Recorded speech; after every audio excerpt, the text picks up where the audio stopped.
on. Time is of the essence.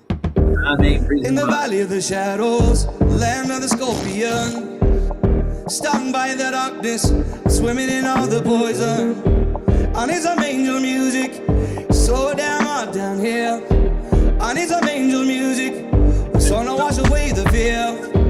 Come with some angel music, so damn hot down here. I need some angel music, so to wash away the fear. Holy, unseen, I plead, show me some mercy. Grandma, come on down here and sing your prayer with me. There you go. Cause I can shine like a raven if I get a little bit of sun, a little bit of light, just a little bit of sun. I can shine like a raven if I get a little bit of sun, with a little bit of light. I can shine like a raven. I can shine like a raven. I can shine like a raven. In the land of the shadows, the valley of the scorpion, stung by the darkness, swimming in out the poison. I need some angel music. I need some angel music. I want some angel music, the song to wash away the fear. Holy, unseen, I play, show me some mercy. Grandpa, come on down here and sing your prayer with me. Cause I can shine like a raven, with a little bit of sun, a little bit of light, just a little bit of sun. Black feather glisten, just a little bit of light, a little bit of sun. I can shine like a raven, shine like a raven. Black feather glisten.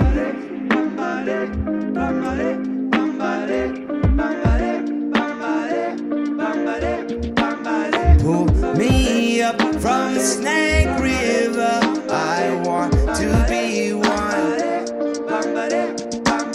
Pull me up from the Snake River, I want to know freedom.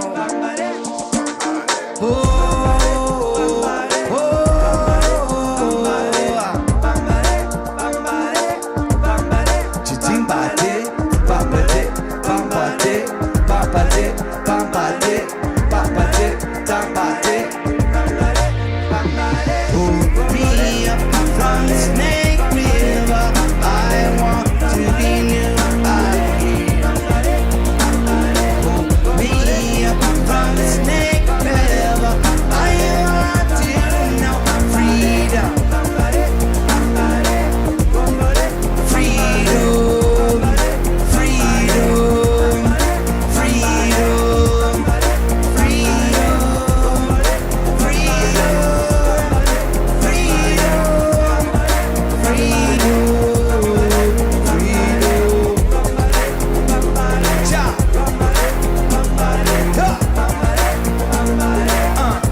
And I can walk like an Egyptian too. The How about you? Bengals? The Bengals? Walk like an Egyptian. Yeah. Go way back, man. Red light, green light. Go. You know, Red Rover, Red Rover. Or said Roger right over. Never heard that one before. Smear to queer, you know. Yeah, we played that game too. That hurts. Throw that ball up in here, you catch it, you get hit. Bam! Really go with football. Now we used to play that down on the boulevard down the block. We had this big field, man, and all the kids in the neighborhood get over, get a football. They're like, they smear the queer. Boom. Boy, have times changed, huh? Oh yeah. Now we're like, the queers are cool. We call them ma'am. Like, all right, there you go. Now it's, Daddy, my pussy hurts. Too soon. Yeah, it is. Too real.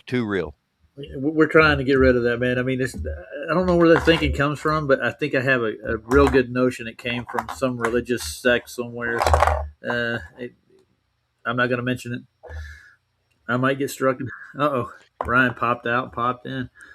I'm trying. I'm trying to get everybody over here to get together. I want to put together some sort of formal debate with Wes on Einsteinian physics. That's really what he wants to debate. I want to get in a crazy world. It's going to be fun. Get into Yeah, the but I want to set it up weeds. on a regular platform. You know, What's that? You're He glutton meant- for punishment. and Glutton. dude, I tell you, Yeah, I know. glutton. I don't care, dude. I But I know. mean, the more It people goes that see without the saying. ridiculous side of what they're talking about, and I watch this, like professors will take their students on a train and they'll sit at a train station and they'll wait till the other train takes off and they tell you, how does that feel? You know, like because you feel like you're moving when it first goes into motion. Then they'll break into the fourth dimension of Einstein and they'll start talking about the physics of it and they'll relate it to the train adjacent to them moving and they'll walk through the thought experiment of special relativity with them. It scares the living crap out of them, which it's not real. It's mental. It is. Do you It's a believe mind. that? Do you believe that video where they show the guy bouncing on a trampoline when it's getting pulled by the tractor? I don't know. Man, it's a good one. I've watched it. You know the one that Bev actually put that in his thumbnails all the time with those college kids I where they're don't buy bouncing. that. I gotta try that out, man, because I don't buy that shit at all. Well, to stay with the momentum of the tractor. Yeah, When you I think what I it is think that it's friction based, man. What it is when you hit that thing. I think D Man's popping in. Hold on. he's in bed. I don't know if he's No, coming no, in or not. it's him. Oh, all Hey, D right. Man. Not much. Just reviewing black holes and uh, the theory of special relativity and crap. I just wanted to go over some touch bases with I have inspiration. Really, really, really, D man. All right, I want to give you a link, dude. Hold on. Yeah. I know you. What did you Yeah, call you're you? cracking a little bit. Yeah, hold on, D man's. I'm getting. I thought he was in the back. He's back here in the Google Hangout. So hold on. There you go. You got it, D man. And we can. I'll turn you down a little bit. You're a little high. That's all it is. You're muffled. Yeah, you I did. mean, You were on Sal's show today. I saw you. he's in That He was was fun. on Google Meets, not Restream. You got to go through Okay. phases to get in here, man. It's like There's security. yeah, Yeah. like You see it? levels of security. You know, Hmm. it reminds me of the Get Smart. You know, when he goes through like the 80 doors Gotcha, in the man. beginning. I'll mute back here. Go ahead. Do what you got to do. phone booth with a dial again. He's going to try to open a link. You don't know how he's going to open it on the. I think he's on a. Okay, I got it. I'm going to go back here and help him. Okay, I'm trying to think of another way I can get it to you. Email doesn't work. No, yes, or either way you want to do it, man. I'm going to go down in the comments and put the link in because there's nobody in the comments yet. So Do it fast. I heard your back was hurting your back. Yeah. Now somebody's coming in. Oh, it's Ryan again. He just likes to. Oh, my phone. Okay, cool. All right, D man. I'll see you in a minute. Sorry about that. You can only hear half that conversation, people. I'm really sorry. But yeah, D man's trying to get in. He can't click on the link on his phone, so he's going to go get it on the computer. Yeah. Anyways, I guess he wants to come on. All right. So, Jim put out a new one. He's got a monoscope. You should take a look at this thing. Mr. Anus. He's a star man. He's a true star man, just to quote somebody. Crap. I just activated YouTube. I'm gonna get it here. It's called Sirius again. He's got another one. I haven't played this, but it looks pixelated almost. It looks kind of cool. Have you seen his new ones yet? Anybody? I haven't. Oh, they're interesting. We about to watch them? No, we're gonna watch one right now. All Well, wait right. for D here.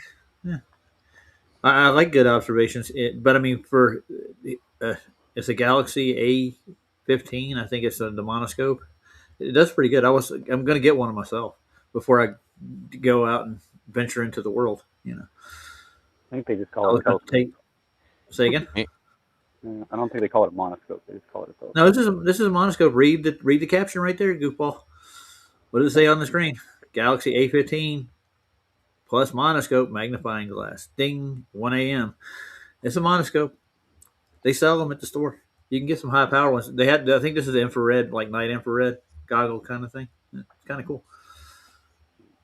Let's see what it looks like. I get the same response every time I like post any video with the stars, and it is learn how to zoom in.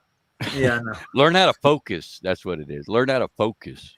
Welcome to Mikey's world. Yeah, like, no, they got that for years, dude. Uh-huh. Yeah, but I mean, since he started bad mouthing people, I blocked him. I can find better people. Oh, careful now. Don't say anything bad about him, or he'll be making videos. I don't care, dude. Make all the videos you want. I'm not mad at him. I just think that he shouldn't badmouth people that do streams and have talk shows and stuff. You know, this is how we communicate. This is how we get together. This is how we associate. In this, we can't go meet everybody in this community, can we? Can I come see you, JJ, tomorrow? Well, I probably could. Yeah. Want to spend a bunch of money? Sure. Yeah, but I can't go see Ryan. He's all the way in California. Yeah, I'll pick you up from the airport. This is our meeting spot, people. This is where we meet. You know, it's our social time. Deal with it. Yeah. Let's hear what kind of music he's got on here. Oh, it's soft. I think D-Man's trying to get in again. Yep. Can you get to the link, D-Man? You sound better. Like a brand new. Before you sounded like shit. You sound better. Oh, gotta get to it. On top of all smoky. I am. Had to go get it. I've been clicking on other links. There you go. Beautiful, man. Pleasure to have you here, sir. The D-Man's in the house. He'll be in here in a second. There he is. Oh. Yay! The man of the hour. What up? What's up, man? What's up, JJ? No, JJ is the man of the week. Yeah. You're the man of the hour. Runner up. Yeah. First runner up, second runner up. Hey, this kind of reminds me of the moon lander taking off from the moon, you know? Yeah. All those sparkles and lights and rainbows. Videos, man. Yeah. Hell yeah. You know, it reminds me of the Indian moon landing. Yeah, Galaga. Galaga. Oh, shit. Hey, post anything. Let's see how else we got here. Old Meat's in here, JJ, Juno, Jim Anus, of course. The Aussie crew. The usual suspects. Yes, they are. They're part of them. Yep. Legends, I tell you. Legends. Got it. I sent links to everybody almost except Heron. I should send her one. I was on Ken's this morning at like fucking 5:30 this morning. I was in there for a bit, man. You were in there for a long time. Yeah, I was in there for a while. I sat there for a bit, and I laid down for a while, and then I got up, and I was like, I'll just keep it on. The conversation went all over the board, dude. Yeah, it was everywhere. That's why I like talking to Ken, because, it's just, you can just do whatever. It's like a box of chocolates. Yeah, really sometimes it's fun that way. Sometimes I've learned some shit having conversations with him. Ken's That's good. Right. Improv. Yeah, I'm going to invite a couple other people right quick. Apparently the music's a little loud. Is it? That's what a little bit. That's what the census. That's what the census are saying. Jim said. We had Ken and Dean. Well, it was Dean and Ken when I left, and it was like 5:30 a.m. So that's Dean. Like, all right. I've talked to him. Yeah, Dean's cool, man. We were talking about old car racing and VAT tax and just in general went everywhere. I was talking about my first hot rod in Chad. If you'd have paid attention, I got a 283. It was cherry, never touched. It had quarter-size holes in the pistons and stuff. It was leaking oil from bad. Yeah, we rebuilt it, boarded out the 327. I took it to Hammond and Moody, and they blueprinted the engine. Yeah, you told me this before. Oh, yeah, dude, that thing was sweet.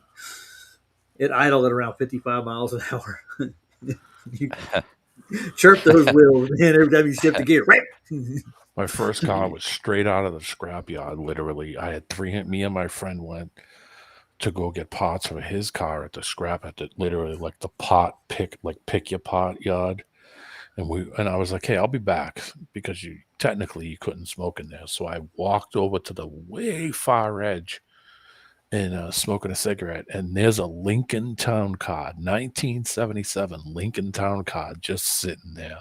And I walked over to it and I was like, look at this baby, all green on green. And I walked over to it and it had a complete interior with carpet and everything and looked like shit. And I walked over to the guy that owned the yard and said, hey, what's with that green Lincoln Town Car you got over in the corner? And he said, why, are you interested? I said, does it run? He goes, I can grab a battery for you if you want to try it. He said, I don't think it's got gas in it. He said, but you can turn it over and hear it. And I was like, yeah, sure. So we went over and got a battery. We hooked the battery up to it and it turned right over.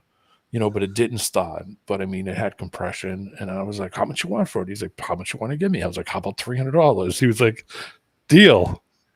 And I was like, holy shit. How am I going to get this out of here? They're saying turn up the music now. Holy shit. So $300, I got my first car. Oh shit. My first car was $300 as well. Yeah, I did. I think I paid $500 for this. It's a water truck. 1990. It was 88 when I got this thing, or 86. Sorry, yeah, and it was a 76 Chevy truck, and it was a water truck at the Rock Hill High School in South Carolina. It had a chunk taken out of the front fender. It was a long bed.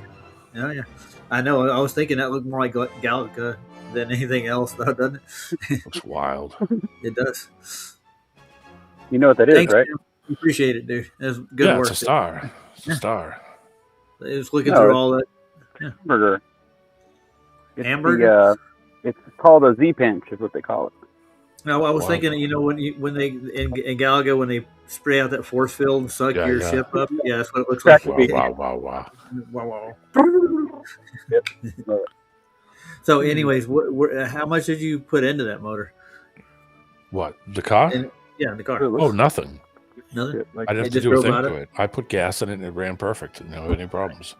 Didn't have any issues. Had a 460 Ford in it. Had a big block Ford in it. The only problem was it had no floors. My dad spent $4,000 getting the engine rebuilt, plus another $2,000 for like the accessories. He got like California turbo headers on the thing. Put two Edelbrock high rise quad 4. He put 2 quad 4s on the top of it. Yeah. I did nothing to it. I think the gas tank had a bunch of crap in it. I think we put a fuel filter in it and put fresh gas in it. But the floors were bad. The floor pans, where your feet go. Mm-hmm. So we went to this old street, this place we used to call Cat's Alley. It's not even Cat's Alley anymore. But it was an old street. Oh, now it's not even a street anymore. It's got some oil company bought the land. They put so they just tore it down. It used to be an old street. Like I think my mom had told me it was an old street back in the 40s, 30s when she was a kid. And well, I got one question though. Before you go any further, was the fuel filter in the tank or out the tank? Oh, when that car's outside, it was outside of it. I hate those insides, man. God Almighty. And all we did was go down to that Cat's Alley Street and just rip the signs. There was old street signs that had been there forever. There was, no cars could drive down there. So we just took the street signs and then cut them to the floor and then just pop riveted them into the floor that was left. And I went and got a sticker for it. That was my first car, $300. It was the ugliest thing you've ever seen. It was green on green. It had velour interior, like puffy velour interior. And it smelled bad. It didn't smell good. Had a little funk to it, you might say? It is, But I mean, cleaned it up and I, took the seats out and cleaned them all up and did the carpet and when we had to take everything out. Didn't they have those gas stations or those car washes where they had those steam cleaners? No. We got those now. You can go steam clean your car out whenever you want to. They gave me a sticker for it and everything, and I put no money into it, but basically next to nothing. And I drove the car for like 2 or 3 years, and then you get a junk title for it. Yeah, salvage title. Yeah. Same thing. But like 2-3 years later, the floor got really bad. Like the pots that it was attached to, and then I went to get the sticker like the 4th year I was driving it. I drove it till I was like 20, and then and the guy said, "Sorry, kid, I can't give you a sticker for this thing because come here, I'll show you." And he had it up on the lift. He had to put it on the truck lift because that's how heavy it was. He couldn't put it on the regular car lift. Put it on the truck lift, and he brought me over and took a flashlight, and the whole frame rail in the back It's rusted. is completely. He put his hand into it, like that's how bad it was. He goes, I can't put a sticker, so I don't want to see you get hurt. And I was like, shit. The whole experience falls off some point. Oh, dude, it was bad. Yeah. It was really bad. You could be running with that car. That was a great video, Jim. Yeah, it was. What was I going to say? You were like, you could put your feet on the ground and run with that thing, couldn't you? Almost. So I was like, shit. I was thinking, shit. Like, what am I going to do with this thing now? And I talked to my brother. I told my brother what was going on. He said, "All right, listen. Why don't me and you on the weekend? Why don't we get together? And why don't we bring the car down to this yard that he knew a guy that would let us use his yard? So he said, why don't we bring it down the yard, and we'll pull the engine, transmission, and the rear end out of it, and I'll make some phone calls and I'll try to sell it for you." Nice. And I was like, all right. So he sold the engine, transmission, the drive shaft, the rear end, the entire rear end, and he sold the whole thing for $600. So I got double my money. I was like, perfect. So I put that money and bought another car, bought an Oldsmobile Delta 88. Oh, I love the old Deltas, man. They were monsters. Big full size. I had one. Yeah, I had Cadillacs. After that, I had all Caddies. Everything I drove was a sedan DeVille. I had like 2-3 sedan DeVilles in a row. And a Lincoln Town Car. I had another Lincoln Town Car in like towards the mid 90s, like 93, 94. And then the rear main seal went bad, and the thing just wouldn't stop shaking when you burn. Everything shook because of the seal, the bearing and the seal on the back of the crankshaft went bad. So same thing. I just took the car, sold it for no money. I sold it and I bought a Subaru, and it was a shit show. And I had a what was it? I got a 79 Pontiac Ventura. Oh man, those are. You remember those, right? I remember. Yeah. It had a vinyl top on the back. Ventura is like a Nova. Yeah, just like it, identical. Yeah. 350 in the thing. Olds had the Omega. It was the same car. Oh, I remember the Omega too. Yeah, and I had a Monte Carlo after that. It was a 78. Oh Lord, that thing is a tank, dude. My friend, real quick, and I'll shut up about this. My friend was the absolute leader in shit boxes. He I don't know where he would find these cars that he would buy. I don't know where he'd find them. He'd find the oddest, weirdest, oldest, just like smoking like chimneys, rotted floors. I mean, he would just find these rat bottles. He called me on the phone and say, "Hey, derby." Oh yeah, worse. I mean, you'd die if you went a demolition derby in these cars. It's all apart. I mean, just some of the rattiest things. He'd call me on the phone. "Hey, I got another car. I'm coming by." And I'm like, "Oh my god!" Let me get outside. I could see him coming up the hill, smoking like a chimney. Bought a Saab from the 1970s, and the thing was like a 2-stroke Saab. And it was burning oil like a mother. We're driving it around in the city. Got pulled over a bunch of times. Okay, I want to make a bet. It was a British racing green. No. It was rusted. So, I mean, it was kind of hard to tell what the paint looked like. Most of it was gone. I think it was white, or it was like a gray. It was horrible. And did he have a funky, fresh hood ornament? No, God, lucky it had a hood. Blinking ass hood ornament. I had a Renault like that. Yeah. Renaults are crap too. Yeah, Lee car. He had a Lee car. He had a bunch of Peugeot wagons that were just horrible. I'm like, where do you get these shit wagons? Where? The old doozy. The doozy. I had a mantra. You ever seen those? Oh my god. Yeah, an Opal. Opal. Yeah. My It was a brother sports for car. my brother for a little while had the little 2-door Opal. I forget what it was Cadet. called. No, was it Manta? I think no, it wasn't Manta. You have the Opal. GT. Yeah, the little small one with the little 2-door. It was a You got a 2-door, visitor. 2-seat Who is car. it? Oh, it's Janos. Yeah. Hey, Janusz. Janos. Hey, Janos. Janusz. Janusz? Can you hear me, sir? Janos, talk to me. Hey, you see these links over here? Can you click on them? Can you click on You're them? in the backstage right now. Click on the studio links over there. Yeah. I forget what that car was called. It wasn't a Manta. It might have been. You know what They're a right here doozy in the a side chat. doozy is? You see where the No, cartoon it bubble wasn't is a in the Manta. right hand corner, next to the little. Yeah, Chevy Open Monza. that up, and there'll be a link inside of there. You can click on it. You know that saying, "It's a doozy." Oh yeah, You see a he had studio for Restream link right here. Opal. It was an Opal GT. It looked like it, but it Hold on, let me get you a new link just for the heck of it. Just hold on. Trying to find it was a little I tiny should be little. on this side. Yeah, it might have been the GT. It was a little 2-door seat, and that's kind of what it looks like.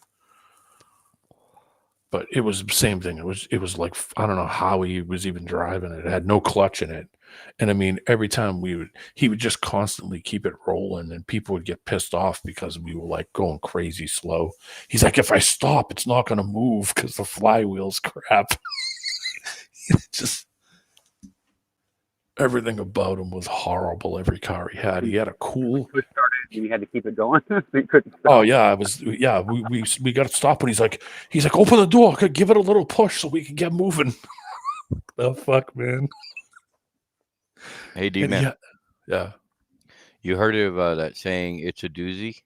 Oh yeah, they were all doozies. Yeah, a lot of people don't know where that comes from, but yeah, it's a car, right? It was What'd just you a say about piece of shit. floozies again? The doozy, man. The Floozies. doozy. He had The one floozy. cool car that had one flaw, and you couldn't put your feet in the middle of the floor. It was a VW van, and it was like crazy old, but you couldn't put your feet in the middle of the floor. You had to like Why? put your foot in the middle and then put your other foot like where the side of the door was, JJ truck? because there was no floor. So Hey guys, how's it going?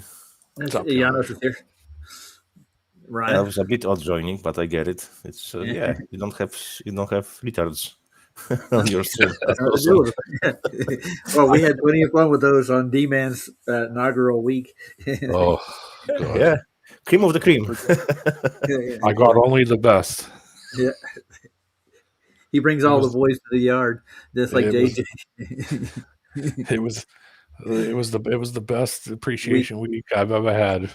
I know. Yeah, people Yeah. pissed down his pipe. Yeah, they're pissing up mine too.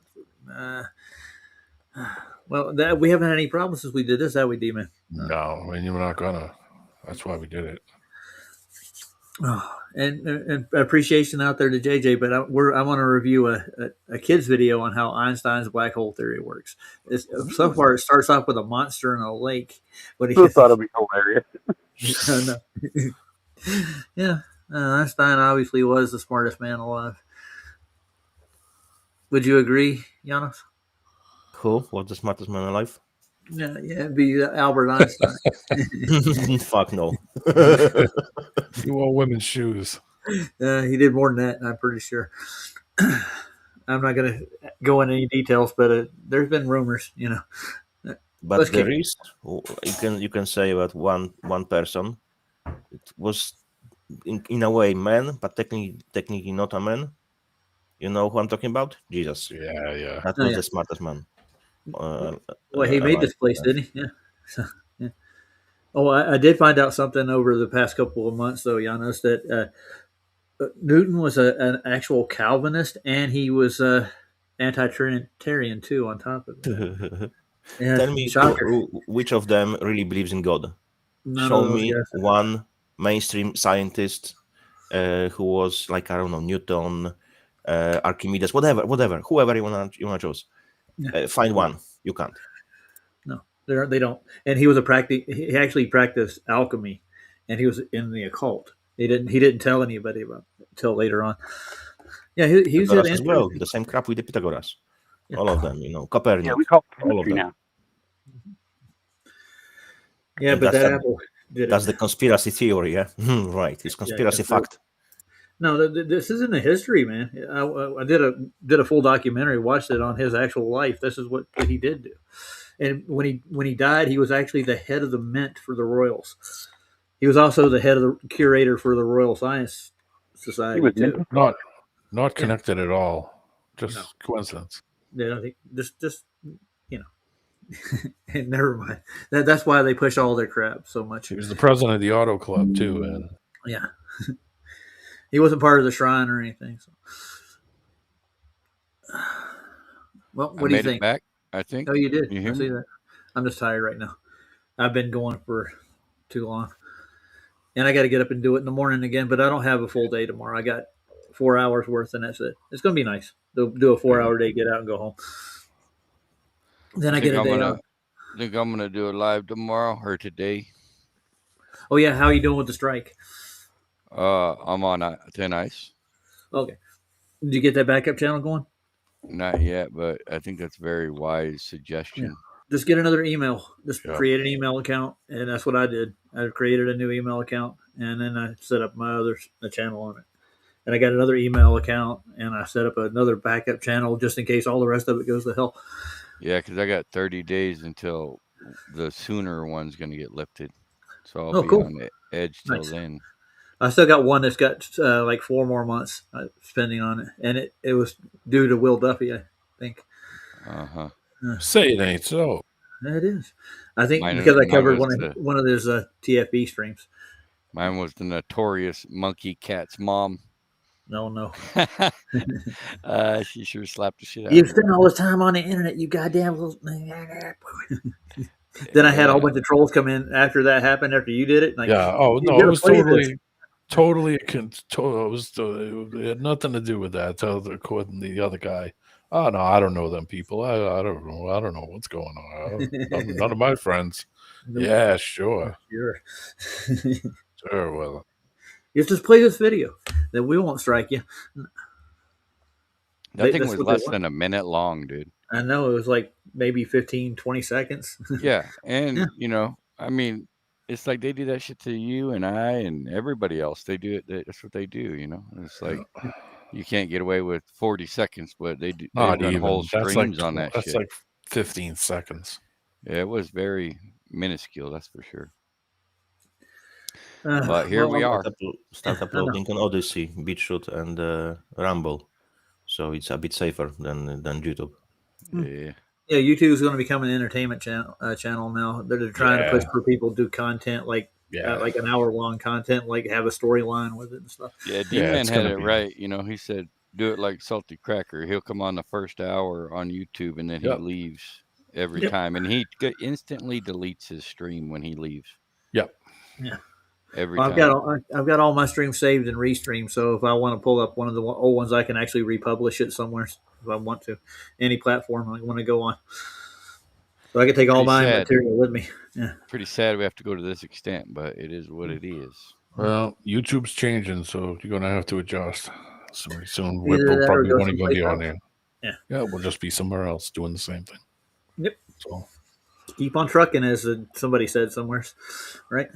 yeah. Keep on keeping on. And keep Jerry- on keeping on. Jerry's wait a kids. minute. Jerry's kids. Can't have no in your heart. I got to check on my condition. Yeah. See what my condition is in. All right, I'm done with it. And had the ability to freeze time and could stretch your body as thin as spaghetti.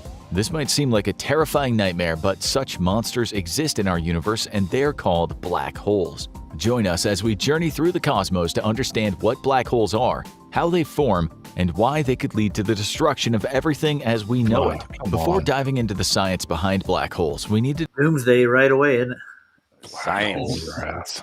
Blinded with science. We're all going to die. We're going to stretch like spaghetti and be Oh, the eaten by black monsters. hole. So much science, you'll want to puke. Yeah. Oh, yeah. maybe. You know who's pushing this stuff now? Whitsett is actually. He thinks that there's like a black hole at the center of our Earth. Yeah, good luck with that. He should take a trip there. Where's he Yeah, well, pushing this at? I haven't seen him. Well, he's on The Discord. final black hole. Yeah, He Discord. didn't call it a black hole, but he thinks there's like a black hole kind of thing at the center of the earth. They won't let Ooh. you go there. That's why you can't go to the north and yada yada Show us yada. some proof of the black hole. What's it? Where's the Observation. black hole? They use observation as a full science instead of the saying that the observation is only part of the science or scientific method. But they claim is a science. It's fucking not. That's not. You can observe all kinds of things, but you can't manipulate any of the things you're observing. And there's no way to recreate these things in nature yourself, is there? Isn't that what CERN's trying to do? They're trying to smash particles together. Open I think allegedly. you can recreate it, because you can see and witness plenty of people with the black holes inside of their brains. Yeah, he's falling in a black hole, all right. Yeah, but he's not really pushing Einstein because he doesn't like Einstein. He thinks Einstein was here to Jewify science and get rid of the ether, you might say. Yeah, I could see that. So what's the difference between space time and ether? I have no clue. One is a complete nonsensical lie. I don't know, and the other one isn't. Well, the thing is that there's a background medium in ether that everything propagates through, but in space time there's a fabric that everything is held together. Oh yeah. Okay, the fabric, the nothing. Yeah, the fabric of nothing. Yeah, the nothing fabric. Nothing and nothing just interwove and bent into warped. nothing. Yeah. And then we have gravity. Well, that's what he was basically saying that over and over again. He's on Discord. We were listening. QE was covering some of his recent Discord stuff. He's like, nothing. You can't have nothing in nothing. But within like the next two sentences, he says, "Yeah, there's a place at the North Pole or at the center of the Earth where you can float on nothing." And I'm like, huh? He's lost his mind. Yeah, but the thing is, you can't get there physically. You have to be in the after or the ether life. But you might very strange coming from someone who is well diversed in fallacies. Which is no dummy, man. I don't think he's really making a claim. I think he's stating a belief, is what I'm getting out of this. Yeah. Sure, and a lot of people have their beliefs. Yeah. Belief in God has been replaced with the belief in science. That's the new God. I thought it was strange though to hear him say that he thinks that there's maybe a mountain rock made out of metal at the north too. That's one thing he's just trying to excuse me, Mount Meru. Yeah, lodestone. Yeah, that's what everything points to. Mm-hmm. But he didn't say that. He just said there's this metal rock at the middle of the earth. Like, okay. Rupus nigra. Yeah. Well, there were people who explored up there way back in the day. Back in the allegedly. Allegedly. You should go to the north, Roger. Oh, head north, young man. I don't think either or is possible. But hey, who am I? Well, you can go to northern Iceland. You can go to. There's certain places in the north you can go and get close up. You don't have to be 10 feet from the center of it to see the sun go around in a circle. Yeah. No, I'm not claiming that the sun doesn't have a 24-hour sun up there. I'm just claiming that you can't go to, Mount Meru or yeah. But, I mean, you could go to the northern parts of you can go to northern parts and put a balloon up and see the sun do its thing. That's what I was going to say. D-Man's default is throw a balloon up there. Yeah, so go down the south and go as far south as you can go. Go to like the Falklands or go to where those dipshits went to, where they said they took a plane from, and go down there and charter a boat for a day. The Puntas Arenas. Yeah, charter a boat for a day and throw up a balloon. Yep. So what happened in Puntas stays in Puntas. I heard that's where the Blue Oyster is.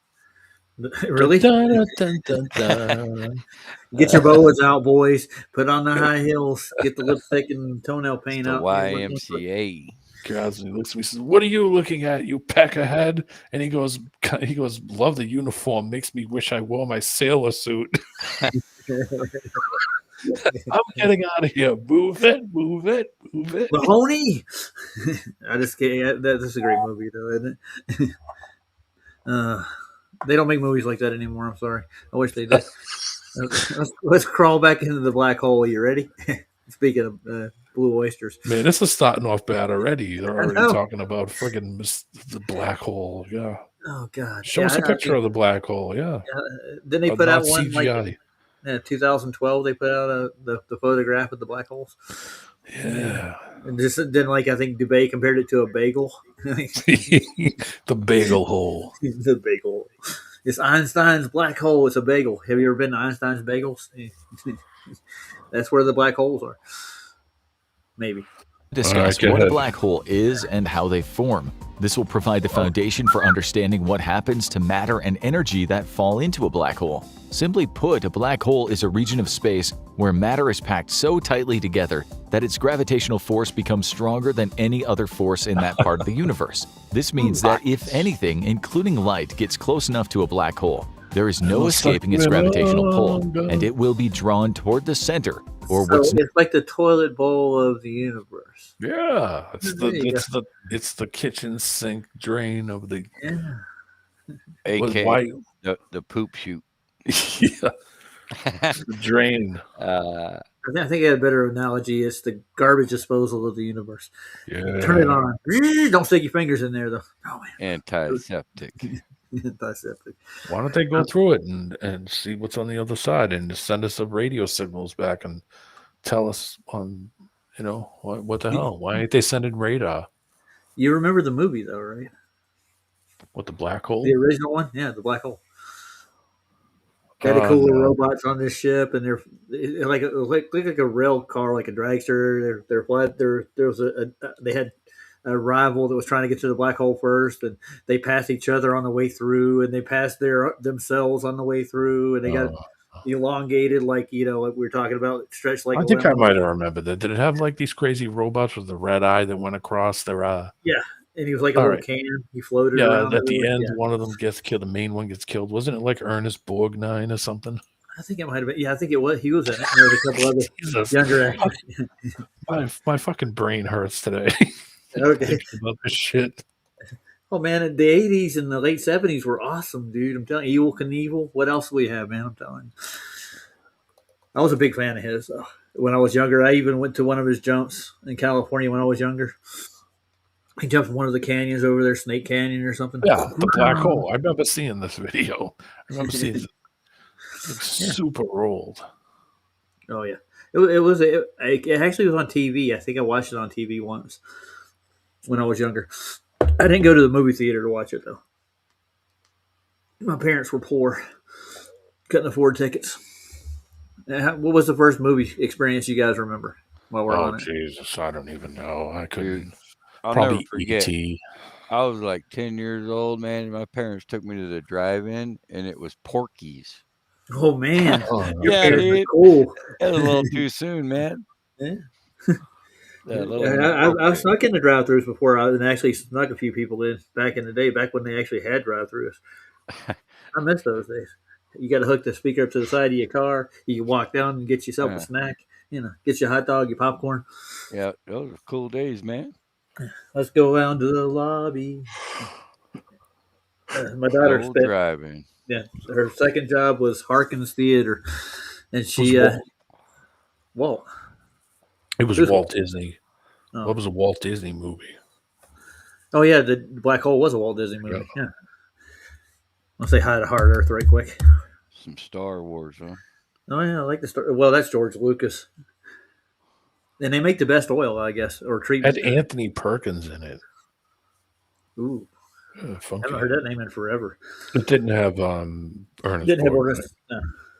thought Ernest it did. Borgnine played in a lot of sci-fi movies, though, didn't he? I remember the stupid robot in that movie, and I remember the ending, but I don't remember the rest of the movie. I remember the ending. I don't think it was really that good of a movie, to be honest. No. It was one of those like cheesy robot movies that from the 70s. But I remember the robot with the red eye thing. Yeah, I think I had a little toy with that, and there's this guy that was a homeless guy that lived over in Tempe where I stayed for like 2 years. He actually had a backpack with that robot on the back of it. He'd be talking about black holes and Einstein all the time. He's just walking around the streets. He'd be preaching the gospel of Einstein to people. It was really weird, to be honest with you. You don't meet that every day. You know what I'm saying? A homeless guy with a black hole backpack and who thinks he's a nuclear physicist or whatever.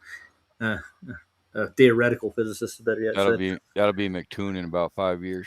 Yeah, out there on the streets Yeah, trying to get talking about black holes and Einstein. them black holes. We're all going to get sucked into them. But Really, you man. You know that they call those, futuristic films in the space, so-called space. They call sci-fi, science fiction, yeah, of course it because is. they exactly tell you what they have to, how they Yeah. lie to you in your eyes. So mainly now, this some kind of name for the science which they use is exactly science fiction. It has nothing to do with the reality. Yeah, well, they try to what they say they incorporate some of the science into science fiction, but you notice how they like mimic each other a lot. It's really funny.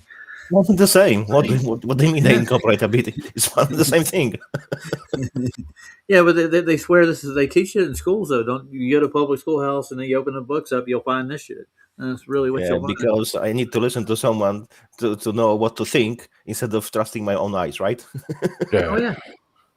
Well, I mean, you wouldn't see a black hole anyway, and the average person doesn't have access to a telescope No. to go and even see shit in the stars.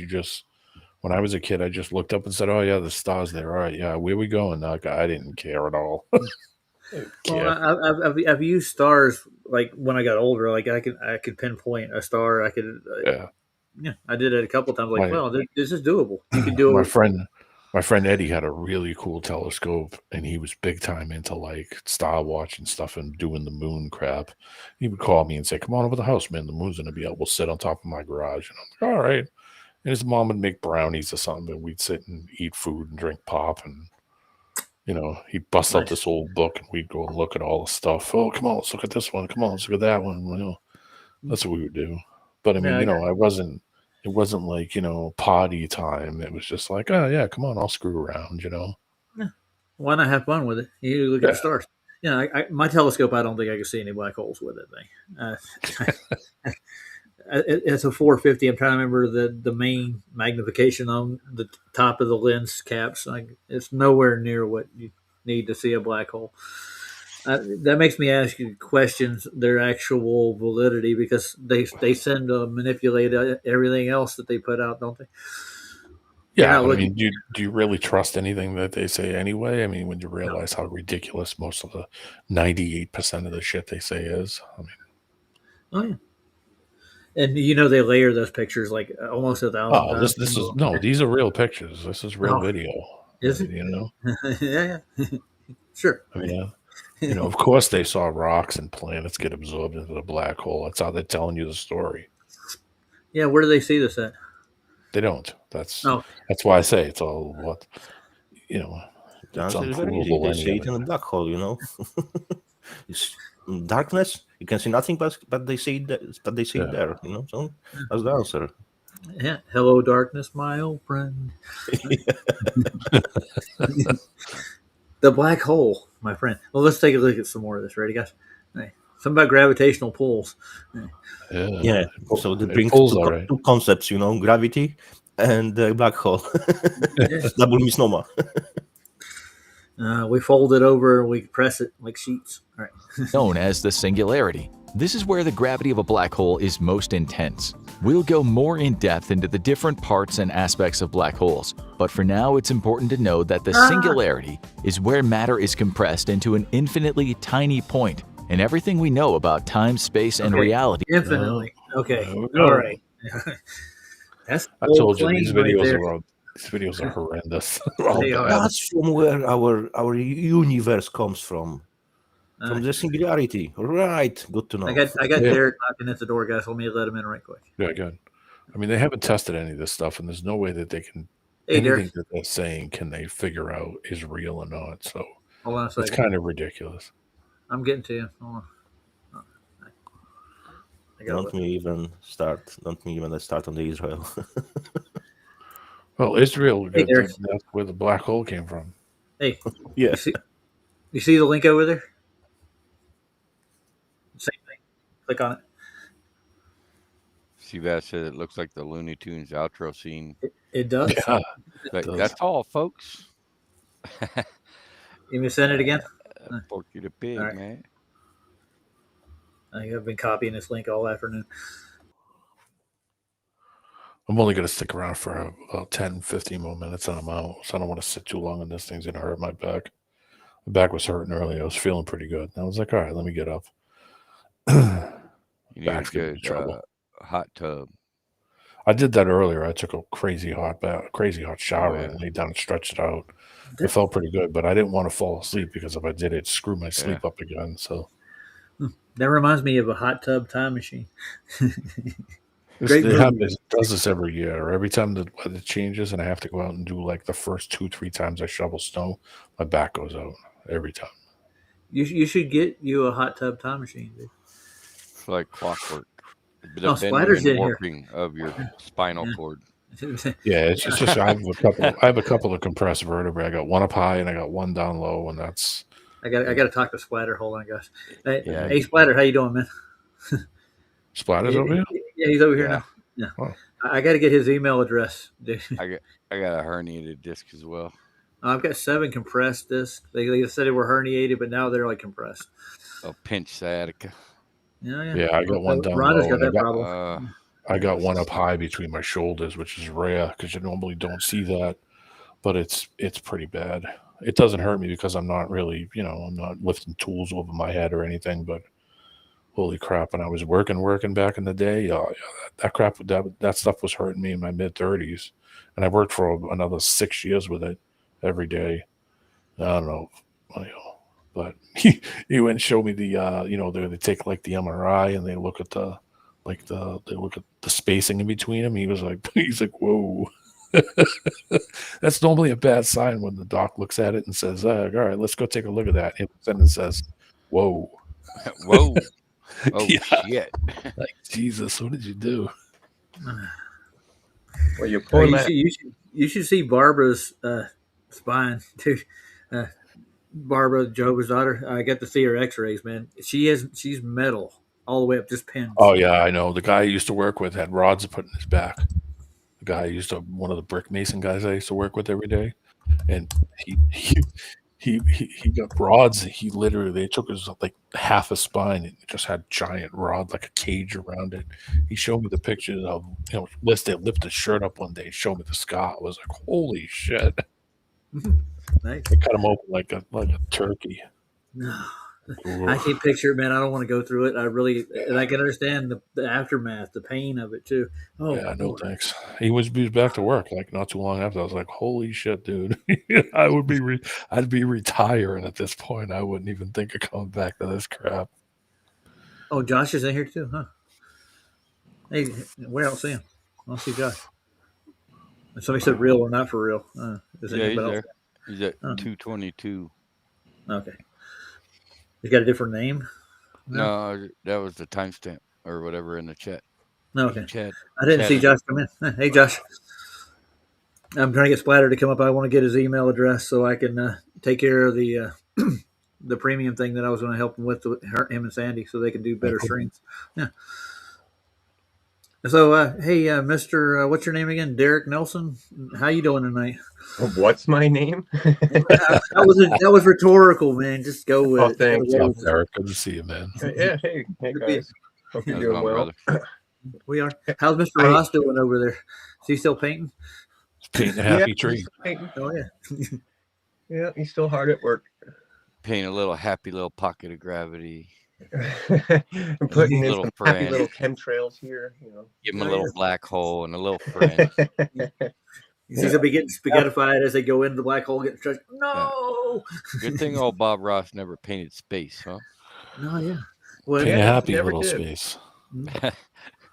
Well, anything that Bob Ross would have done with space would have been better than NASA's earlier footage. Right. Who was the other guy that used? Who was the other guy that used to do the paintings? He would do like those Rockwell-looking paintings. Simmons. No. Was it Simmons? Who was the other guy that used to sell the paintings on TV and used to be able to buy, like they would do placemats and stuff? I forget his name.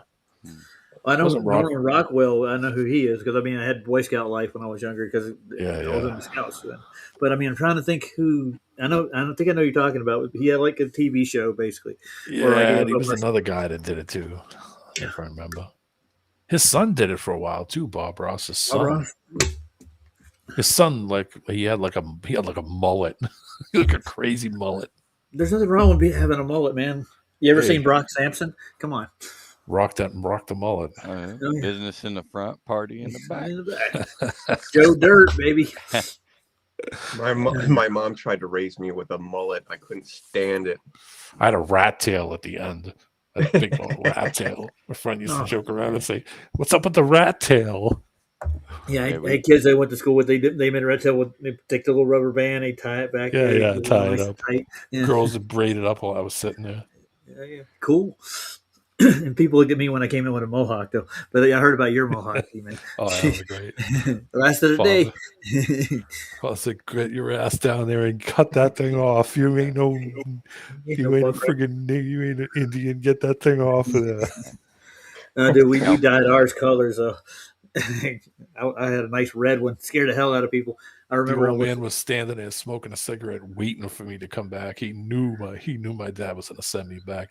As soon as I put my hand on the door, I wasn't even through the door yet. He was like, come on over here, sit in the chair." he had it all ready to buzz it. He just took the razor, went brrr, and buzzed it off.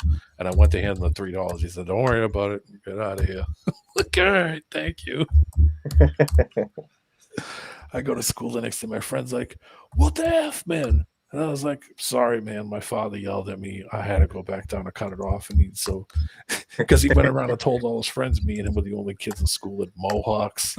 And I show up, I got no mohawk.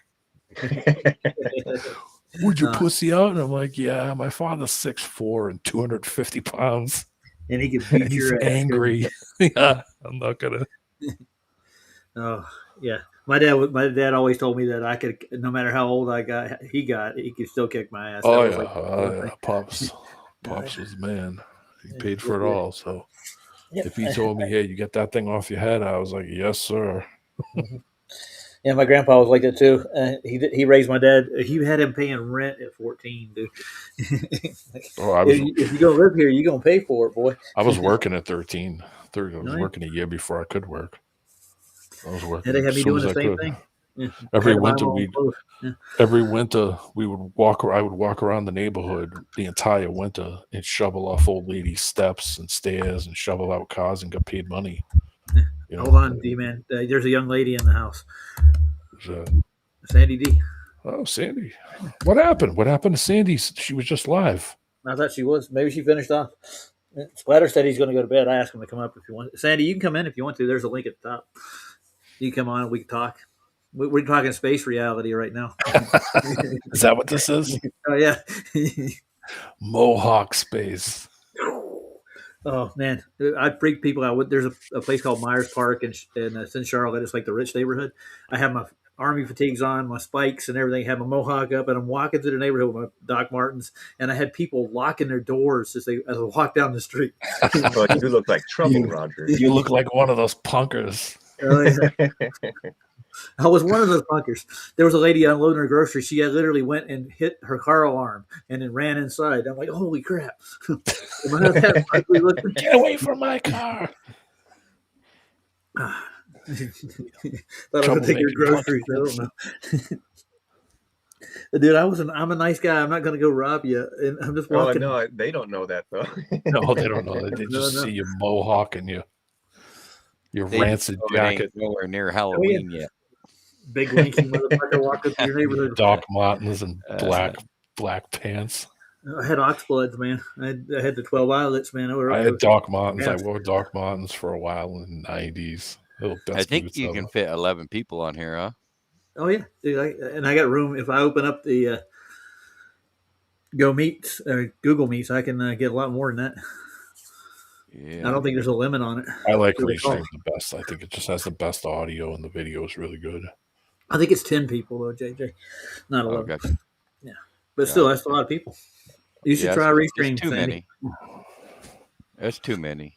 Well, the problem with Restream, though, is it gets a little funky sometimes depending on the devices, though. That might be a problem. With Sandy with the pad. Yeah. Because she may have, the data uses is a lot, dude. It takes RG has all kinds of problems getting on here. Every time he gets on, it kicks him off.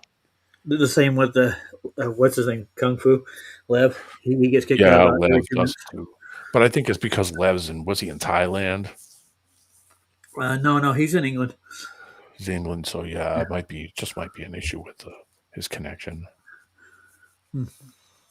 Well, Oh, if you want to come JG, up, Freddie, go ahead. Justin, I had a quick question. Jay Tolan, one of your last uploads. What happened to that guy? I Oh, have he's no still idea, out there. man. He's still doing stuff. Is it- He's claimed the height of the sun. He's measuring it right now. That was his I, last claim. I post a lot of shit that I have no clue Okay. about these people. Really, if I like the info, I'll share it. No, basically, right. but No, he's brought out a lot of good I'm really stuff. He clueless, really so has. I was a big time Jay Tolan. When Jay Tolan first come on, some Oh, yeah. friend of mine said, "You got to check out this guy. He does these mountain to infrared mountain, images. infrareds." And Mhm. he was using like a monocular with a little LED with a little digital eyepiece on a laptop. And man, he could see crazy. I mean, the quality wasn't real good, but you could see what he was seeing.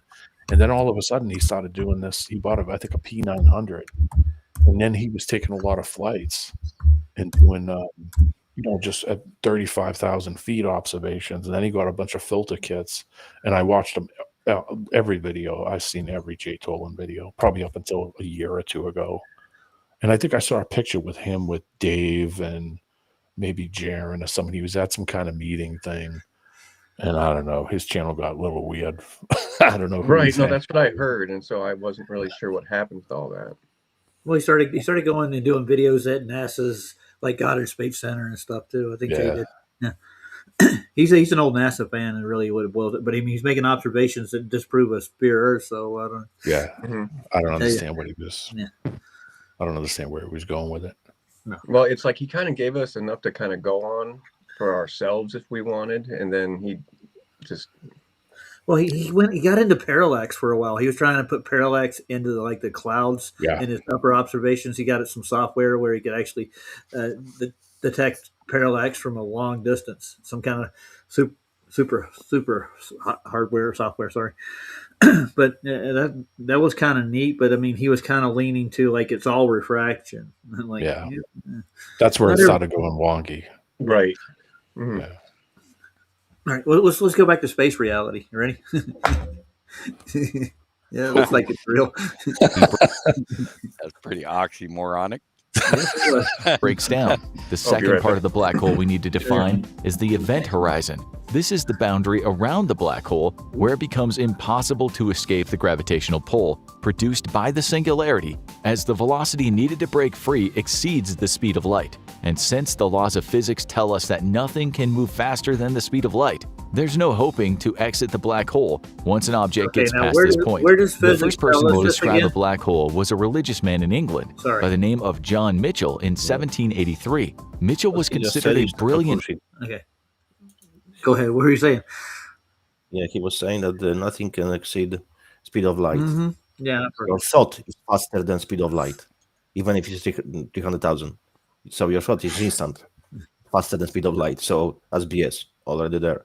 But how they even measure that? Another BS. No. Well, the original speed of light was actually done with mirror sets that I know. They were just timing the light from. Lot of assumptions. I've seen that. Yep. Go ahead. What were you saying? I don't understand how they're even getting any of this stuff. Like, I don't understand. Well, I think it's just just guesstimates. No way. They're just guesstimating. They have no way to measure it or measure the height or the weight or the size or if it's even what it is. They don't know what they're looking at. They're just making approximations. Oh, well, it could be. Yeah, estimation is even too strong word. I would say assume, not even estimate. Well, because estimate is assumption. Range. Making assumption. The assumption, yeah. Astronomy does that with a lot of things. Like they did that with Venus and Earth and all the rest of their calculations. They assumed this, but they've changed their assumptions many times over, and they just keep doing it over and over again. So they don't have any clear science they can actually do to actually determine whether any of these theories are even correct or let alone feasible. But I mean, I've seen how they got a new experiment where they actually determine the speed of light. They actually take this glass tube and they refract the light in it. And what they do, they they set like little boundaries in it, and like they measure the time from the refraction to where the light actually enters, and that's how they actually time the speed of light supposedly. Yeah. That's as close as they can get to it, but I mean it's an estimated time. But there's always some sort of light that'll or medium that they have to overcome. But they did this in a vacuum chamber, I think. Yeah, you're modifying the medium. Yeah, that doesn't give you the real true speed of light because light's always traveling through a medium. Well, they're also saying that there's nothing in that medium, even though they've never been in it.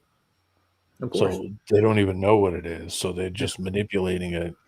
Like I said, the whole thing is just screwy. Every angle you think about it, you're like, this is all fantasy land shit. Yep. Yeah. Nothing in it. So how this nothing is? Well, you can't have nothing from nothing, man. Sandy was asking. Yep. Sandy was asking how long you're going Look. to be on. Oh, probably for the next 30 minutes, maybe 45 minutes at the most. I always say that the words I have didn't see meaning, that part. and they use word magic. So if people really understand the meaning of the words, real definitions, they would see straight through their deception, their word deception, word magic, spell magic. That's what it is. Yeah. But people can get it. Yeah, it's imaginary land. So I mean, I've it's all been there. fantasy. It's all romanticism. look at the boat. We can't get close to the black holes. And people start to talk. Let's call it as it is. It's bullshit. Yeah, That's what it is. they romanticize about it. It's like they get woodies about it. Wing. Yeah, and they've invented a whole math to actually talk to each other with in their own little nerd code. Unfortunately for these bastards, they have zero credibility. It's like you can't lie to me and get caught and then keep on keeping on. These people they're non-credible, to say the least. Yeah, the Tedic is in the house. I see that. Man, everybody's out. Yeah, they're out and about tonight. Yeah. I got to give something to Sandy right quick. Yeah, my schedule's all turned around for me. Yeah, mine is too. It's all screwy. I kind of got my sleep right, and then I kind of screwed it up again, and then I got my sleep right, and then I screwed it up again. It's all JJ's friggin' appreciation week. Yeah, screwed me all up. Well, the first one really screwed you up, didn't it? Yeah, of course it did. When it was my week, oh my god, this is the best appreciation week ever. Yeah, the best appreciation week ever. I'm still hungover from D-Man week. I guarantee you that I broke every record known in appreciation weeks for most amount of drunk people.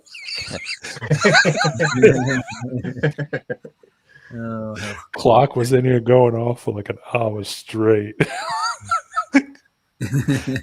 Oh my god, that was great. Oh yeah, I'm all drunk for D-Man week, and then for Justin's week, I'm all sober. See? At least you're out of sync, I'm telling you.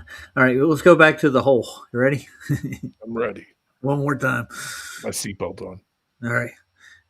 Scientist at the time, however, his ideas eventually fell into obscurity since the math and understanding of physics necessary to explain how a black hole works wouldn't be invented for another century and a half. In 1915, when Albert Einstein came up with his theory of general relativity, he predicted the existence of black holes based on the equations that he invented. At this point, the scientific community was divided on whether such a powerful and terrifying source of gravity could actually exist. But as cosmologists and mathematicians began to investigate the universe using Einstein's equations, it became clear that black holes were indeed theoretically possible. Then, in the early 70s, British astronomers Louis Webster and Paul Merton at the Royal Greenwich Observatory and Thomas Bolton, a graduate student at the University of Toronto, independently announced that they had discovered an invisible massive object orbiting a star over 6,000 light-years from Earth. The celestial body was emitting massive amounts of X-rays, but the source of the radiation could not be seen. The astronomers named the mysterious object Cygnus X1, which would eventually be regarded as the first black hole. The first one. Let me tell you, I always see invisible things. All the time. Me too. Constantly. Oh shit! I got a patent on a black hole too, by the way. Okay, can we see their work? That's what I want to do. Patent number 666. I mean, if you discovered it, you would be filming that shit, dude. Yeah, there'd be videos all over the place. Unfortunately, that doesn't happen. We only get the cartoon version. Yeah, we do. This is a good looking version, though. I'm telling you. Look at the green light. I guess that's X-ray light. I suppose. I have no idea. I don't think you can see X-ray light, can you? The X-rays are real. They can radiate things with X-rays, and they can see Well, I through think things. you'd have bigger problems just being in that environment. You'd every second of you being in it, you'd be X-rayed like 200 times a second. This Is that reminds me of another story about three guys that went somewhere and supposedly went through something or other, and they just didn't know about it. Well, we just went poof right through it. hey? Is that Planet Hazard? The Oh, planet don't go hazard. there. No. Don't go to Shit. But Planet Caravan. but I hear if you do a barbecue roll while you're going through the Van Allen Oh, radiation belt, barbecue you're roll. I good. forgot about that. Yeah. Boom, you got it made. What, you That don't pork, believe me? I went to the moon. I swear I did. is that pork or beef? Oh, either, man. I like the pork the best, so it's leaner. Beef a little tough. I threw an end song for you on the end, Oh, too. cool. It's in the private chat. I found that Beautiful. yesterday. It's pretty good. Some Aussie rock from the late 60s. Aussies. Oi, Yeah. oi. I got a sick little song that it starts off with oi, oi, oi, oi. And It's mellow, but I know JJ will like it. I'm doing it for JJ Appreciation Week. oh, damn straight. I forgot it is JJ Appreciation Week. Folks, tell your family and your friends it's JJ Appreciation Week. And they're like, Yeah. who is JJ? Yeah. Well, I hear he's dynamite. Dynamite. Dynamite! Uh-oh. Ruh-roh. Like holy cow, Scoop. Yeah. Nobody does it like JJ, I'm telling you right now. He's got it down. That was actually Like, pretty let's good. get back to the mystery man, Scoop. No, I had the hot for Thelma. Thelma. No, no, you like I can't remember the other girl's name, the redhead. Ooh. Well, But you know, knock her head out. yeah, block her head out. She's good. No, I had a thing for librarians when I was I'm just younger. kidding. Yeah, I like bookworms, dude. Fun. Yeah, you're sociosexual. I mean, you're attracted to someone's intelligence. Oh yeah, that's cool. Sociosexual. Yeah. Nothing Well, wrong it's with good that. to have a brain on you. You know. It's the most important thing to have. Yeah, a lot of these people don't. They don't think critically, right, JJ? Right. Yeah, those we call heliocentrics, No, heliosexuals. So you're saying he's a zombie because he likes brains? brains. The No, horizon humpers, Horizon perverts, the perverts. No horizon humper here. I dropped a Eric Dubay rap song. Which one? I have them all. Yeah, it's the one he's talking about Neil deGrasse, and they have a rap off, I guess. I don't know. No, I think It's that's all one you're it's talking old. I just saw it the other day. Thought it was Huh. pretty cool. about. Well, I have. Let's see. I have never a straight answer. That's a good one. I have is a dance party. Have you ever watched that one?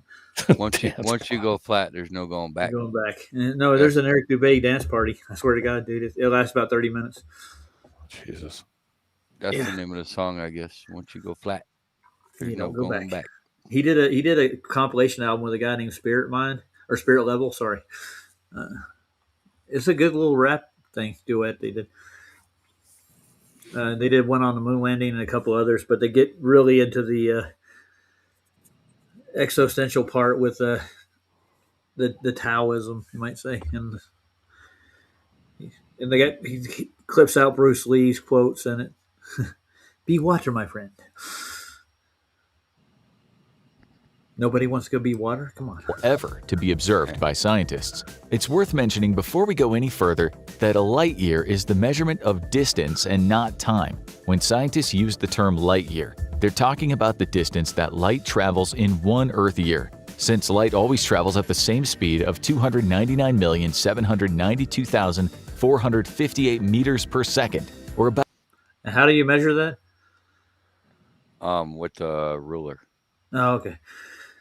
Imagine that how micro that is, how nuanced it is. There's no way in God's green earth that they could do this. No, I mean, yeah, like with a telescope, if you're able to like magnify a star in your telescope, it's definitely not light years away. No. Matter of fact, it's instant, and Aries failures proves that, right? Mm. Yeah, but I mean, I'm talking about measuring the speed of light and coming up with this number. I don't know, man. It's more than instant, dude. How far away do you? Never mind. I'm not gonna even. Looks like you got a few wrenches to give out. I think I did give some out already, didn't I? I'm just throwing that out there, you stingy bastard. Well, what are they measuring? Are they measuring Play just with the your visible light? Uh, How do you measure something? How do you Hey, measure Shawnee B. light that doesn't shut off? I don't know. I couldn't tell you. I have no idea, man. I mean, Like I it would said, they have to use be mirrors. off, and then you would have to turn the light on so you could time how long it took.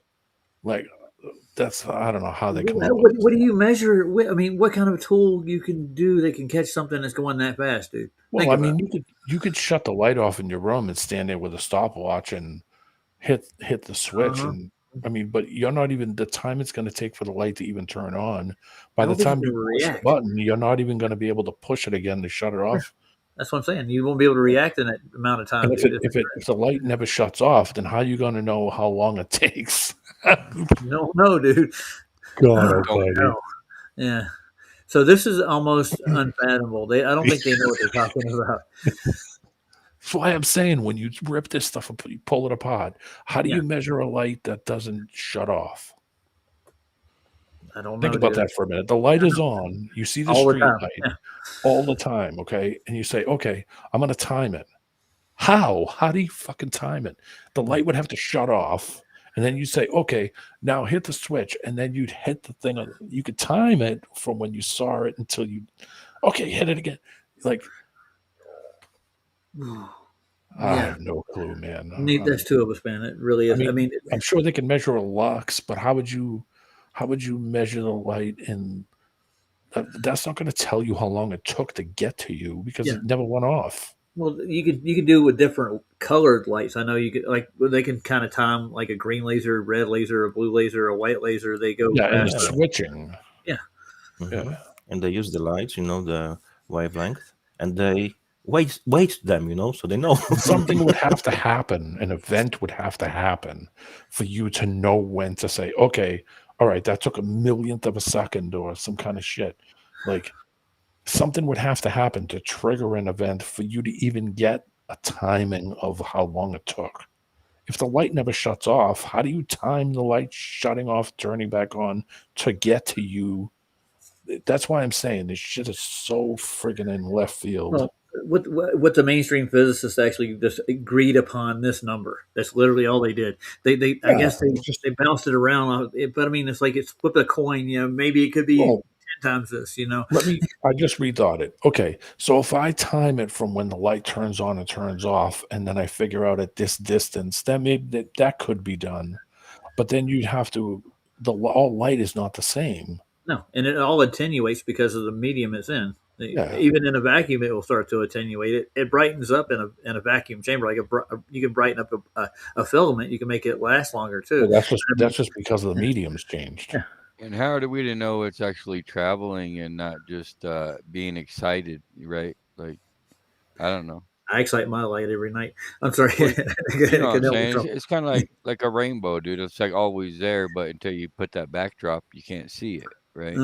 Yeah. So how do we know it's just not? Well, it would have to be excited. It'd have to be in a gas view. It'd have to be in some kind of gas for it to be excited to heat it or cooled.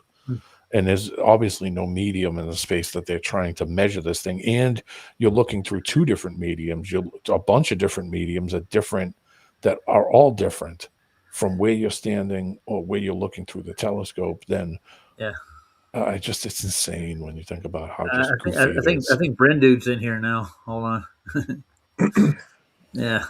No, so I was curious over the last few days, like about Guinness World Records, if they've given anything to NASA, right? So I looked it up. Apparently, they gave NASA a Guinness World Record for their Parker space probe back in 2018 for reaching 150,000 miles an hour. A what? Say it again. The Guinness World Records gave NASA a record for their Parker space probe. Okay, yeah. for reaching 150,000 miles an hour. No, yeah.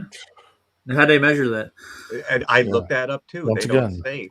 All they say is like, oh, it achieved that speed by doing several elliptical orbits around Venus. My 1977 Lincoln Town Car went 152,000 miles an Did hour.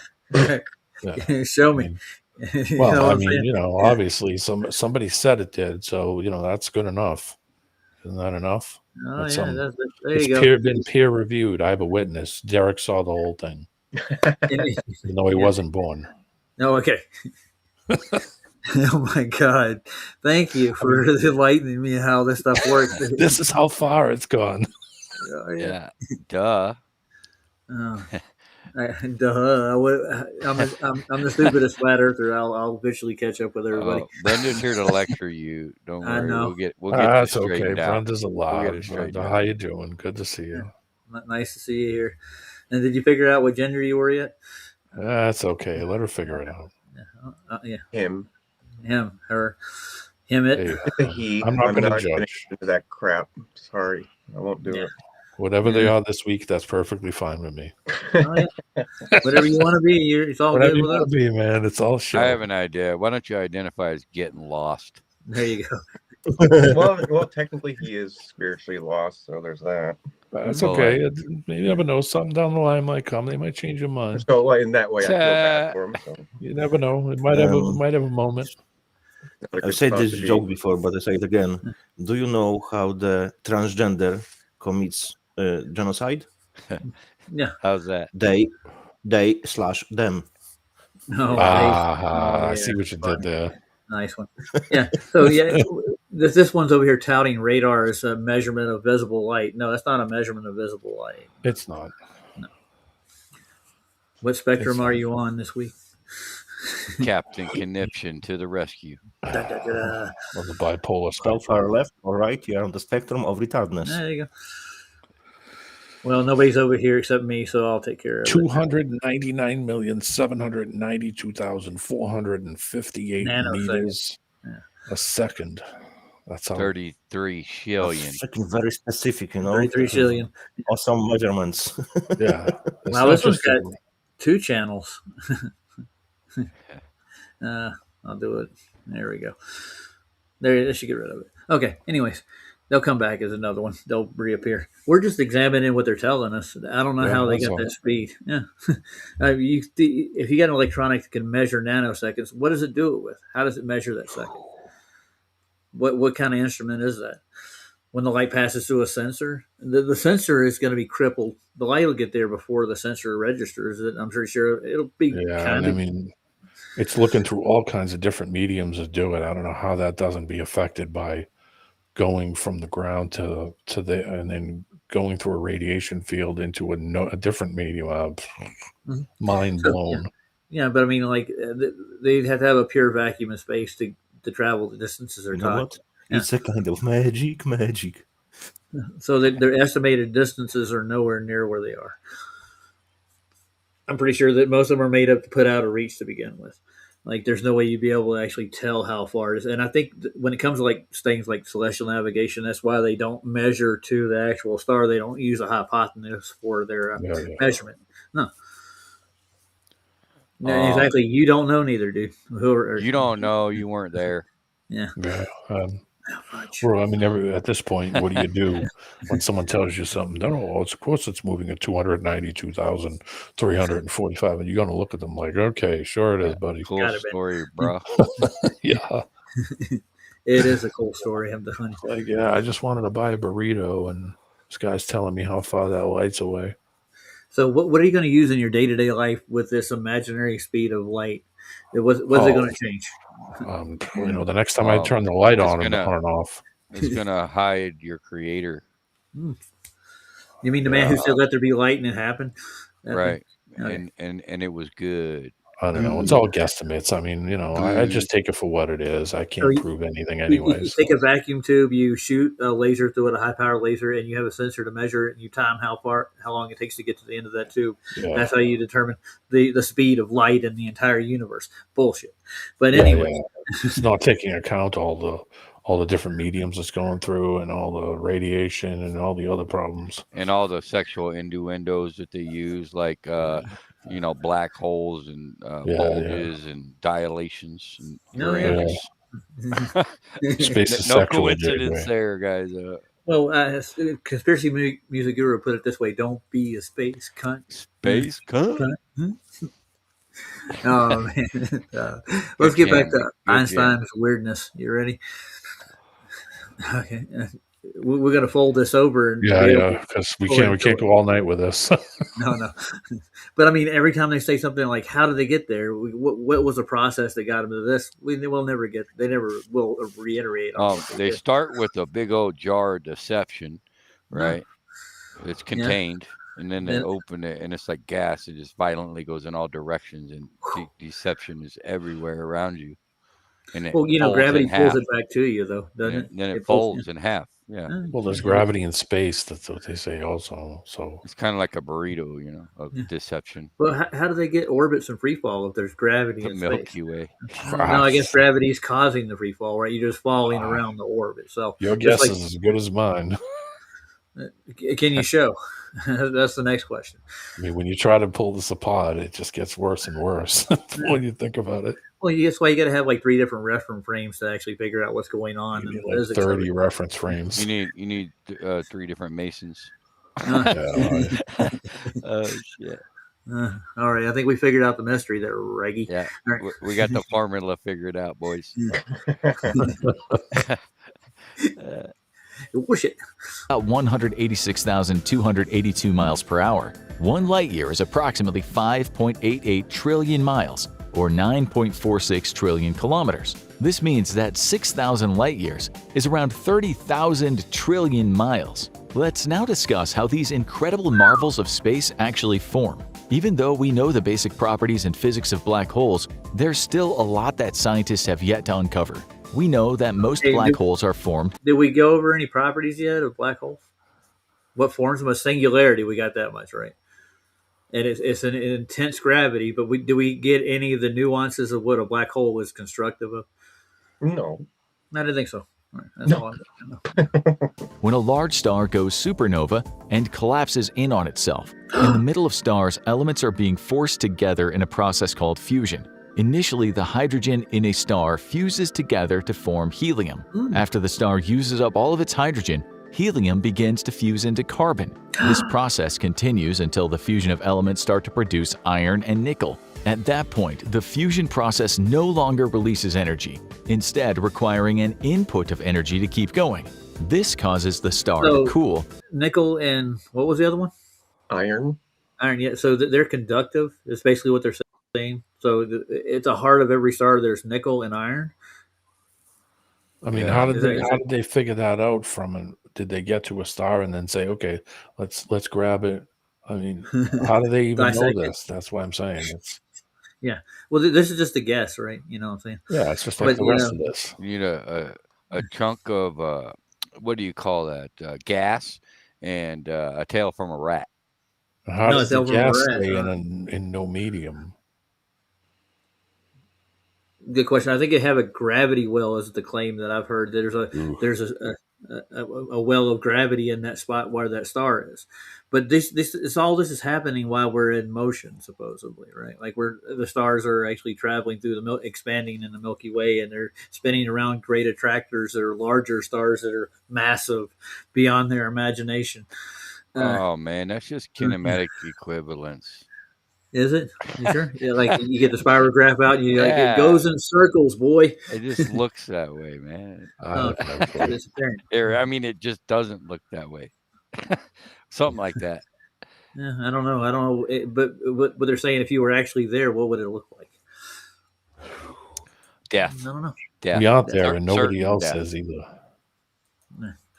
Well, I'm glad we're learning with D-Man this week. Thanks, JJ. Oh yeah, for your appreciation, and D-Man for your education. No problem, man. I mean, I bring what I bring. take it or leave it. I want to see a show thing. I want to see somebody. I mean, they can create what they call a star in a jar, and they use high frequencies to do it. Yeah, I've seen that in a vacuum too. Yeah, they just put gases in there, and they'll charge them to the point where they actually glow.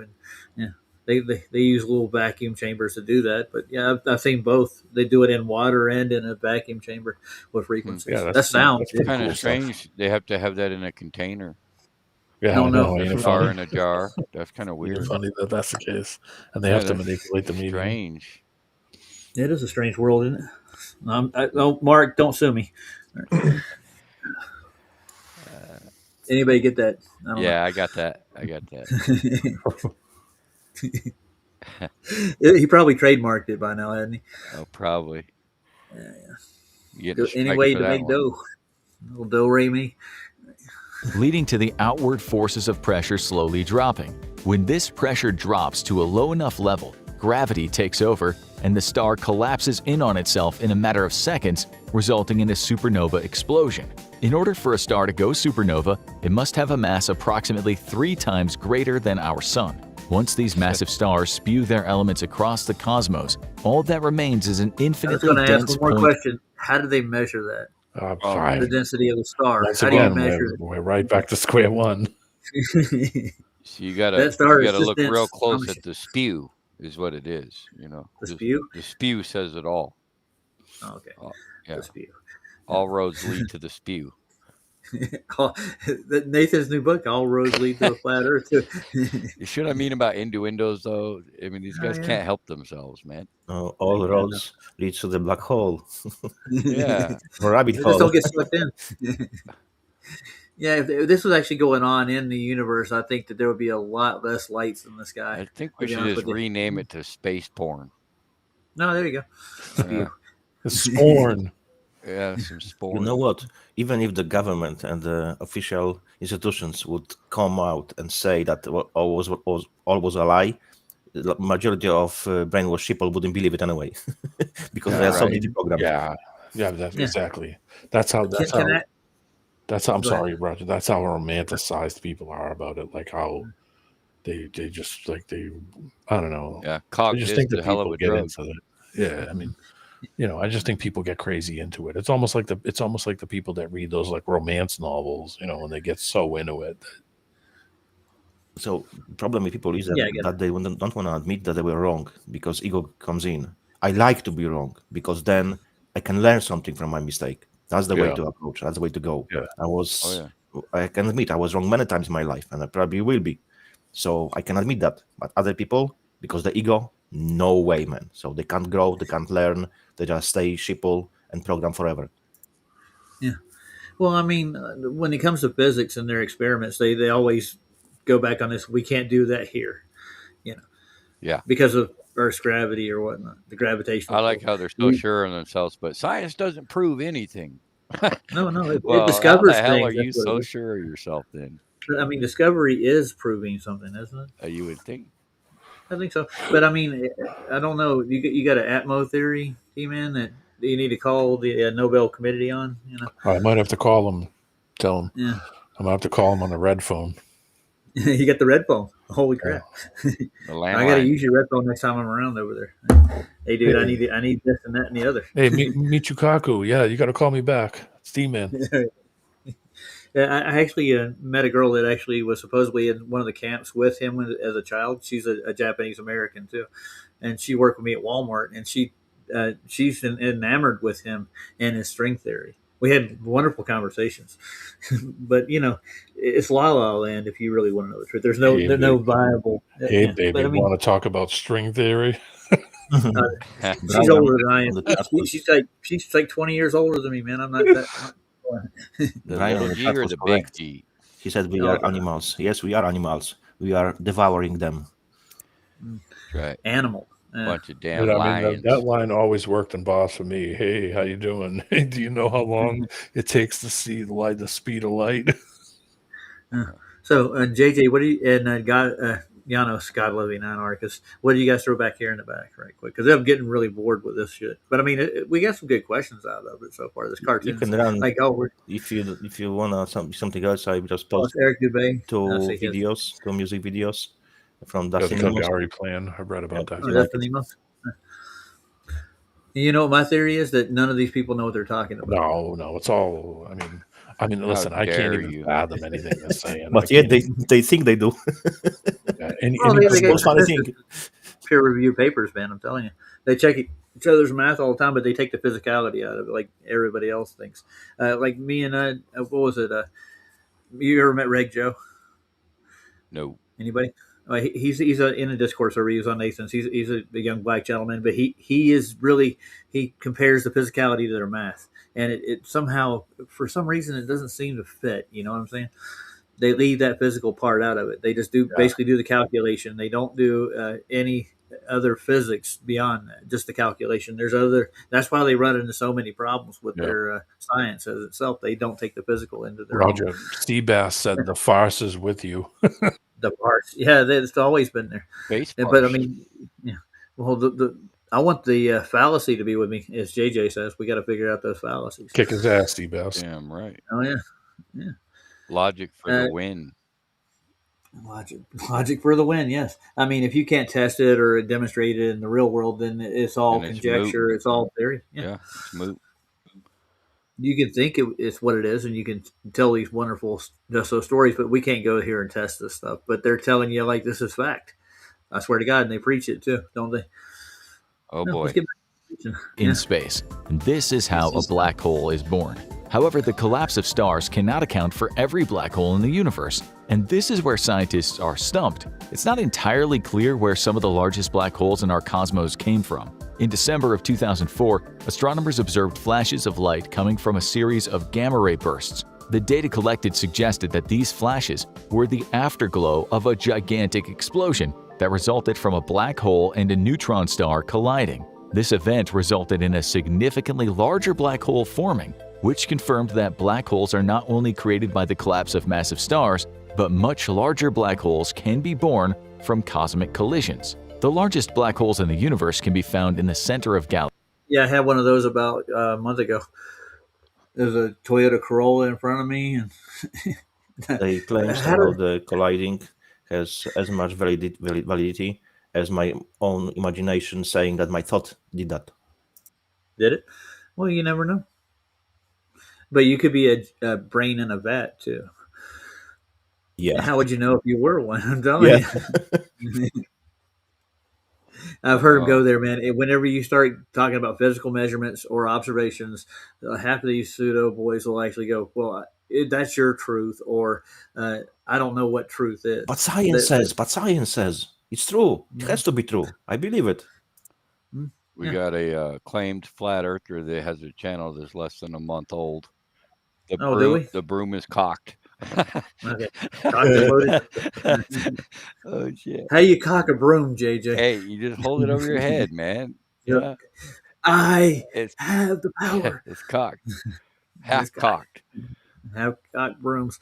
All right, let's round this off. I think we've learned how black holes are formed so far. A star collapsing in on itself. How does that form a black hole? By definition, your guess is as good as mine. The same as you have a plane with the 3 cockpits. Did you hear this joke? When you can say that you can observe plane with the 3 cockpits. In which direction are you going? Just a joke. I know, but I mean, you got 3 cockpits. I mean, you have them facing one way, one facing this way. Just whatever you choose. Yeah, whatever it works. All right, there you go. So let's play a little more of this before I go to sleep. So it's a situation when you have 2 female pilots on it. The same. All right, I'll go with it. I want to go here. I want to go there. Now let's get there.